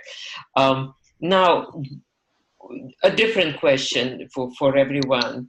Have you heard of configuration management database as a method of recording infrastructure components or configuration items of various sorts? Yes. What would be, is there any relationship? Do you see any plan to connect the existing CMDB in the company to the RAMs? How do you see that? Cameron, I can answer that one. So we hope that with the increased ability for end users to be able to talk to these closed air-gapped environments, that the AMS will become the most accurate record of truth within the organization. So if there is already a configuration management within the organization, we'll be able to provide that information and interface with those systems. But we hope, our aim is that the AMS will provide a greater or a better reference than what they already have. Excellent, thank you. Because when you talk about different systems, you always need to establish who has the golden source. and who is the integrator or the accumulator of primary data. So you've answered that part. Thank you. Sure. Hey there, this is Eric. I had a, just out of curiosity, I was wondering, one of you said that you worked at Disney. I was wondering if you're going to suggest that, you know, Disney maybe adopts the system. So yeah, it's funny you mentioned that. So that my work the last couple of years has been in doing this very thing, but we do it with traditional firewalls and lots of help from IT people and you know, a whole group of people. The CAM system would be more for a company that they have some IT people, but they don't want to get anywhere near control systems. And you have controls people who probably don't know much about networking. So it's made for the people who need to touch the systems but don't know networking, to give them tools that to connect everything together without a lot of trouble. That's the long answer, but yeah, for us, we have lots of people working on it and doing it the old-fashioned way. Okay. All right. Thank you. Nice presentation. Thank you. Great. Yeah, I have just one last general comment. I noticed that the two of the papers, I was looking at the papers that the DJ had generously sent us, were sort of anonymous. It didn't have like your names on it, So I just wanted to alert you to that in case that was not intentional. Thank you. Yeah, that wasn't. Thank you. We're just a team. Yeah. Yeah, one of the things that I try to get everybody to do is kind of really, and I mean, Zoya, this is something you always did too, was to present it as a real business case. So I think in some cases they put their company name on but forgot to put their own names on them. But at least I know who everybody is, so it all works out in the end. So, okay, any final questions? Great work, everyone. Thank you. Okay. Yeah, wonderful. Thank you. All right. Well, congratulations. You guys are all done. And now it's done. Everybody can relax a little bit and kick back and just wait for the grades to come in. I'll just be waiting for comments to come in from the committee members, and we'll get these things graded and we'll get everything put online early next week, because at the end of next week I am leaving on vacation for a couple of days. Okay, thank you very much to everybody who got online tonight, and thanks to the committee members who generously gave their time to come in and help us out with this and ask lots of hard questions and make comments about things and hit points that I hadn't hit before, and give you the appropriate level of beating up about your concepts. Any final comments from anybody out there before we close this for the very last time for the term? Awesome work, everyone. Yeah, very nice. Yeah. Yeah. Everybody has done a very good job this term. This has been a very busy term. It's been a very interesting group to work with. We've had some widely divergent projects. I don't think we've ever had anybody do industrial controls before. This is really the first kind of straight security project that we've had, which was the Nice Watch guys and so forth. And the others, I mean, all of the projects have been very, very interesting. It's been a pleasure to work with everybody this term and to watch these ideas develop. And as I told you guys in that first night in the late part of January, when it was dark out when we first started the course, go back and look at your initial ideas. Just take a look at those little blurbs that you all wrote up at the beginning of class and compare them with what you have now, and you'll see how far you've really come with these things and how far the refinement has gone. Congratulations, everybody. And I think we're done now. So if, and for those of you who are asking, you don't have to respond to Canvas discussions anymore. We're done. It's all over. You don't have to worry about it anymore. So please do if for anybody who has not put in their course evaluations, please do that. If you have any final emails that you have to address with us, obviously just drop us a direct email. And otherwise, we will see you online. Peter and Zoya, I will see you guys later on this week for your capstones. Thanks again for your help, and we will talk to you all later. Have a good night. Night. Thank you. Good night.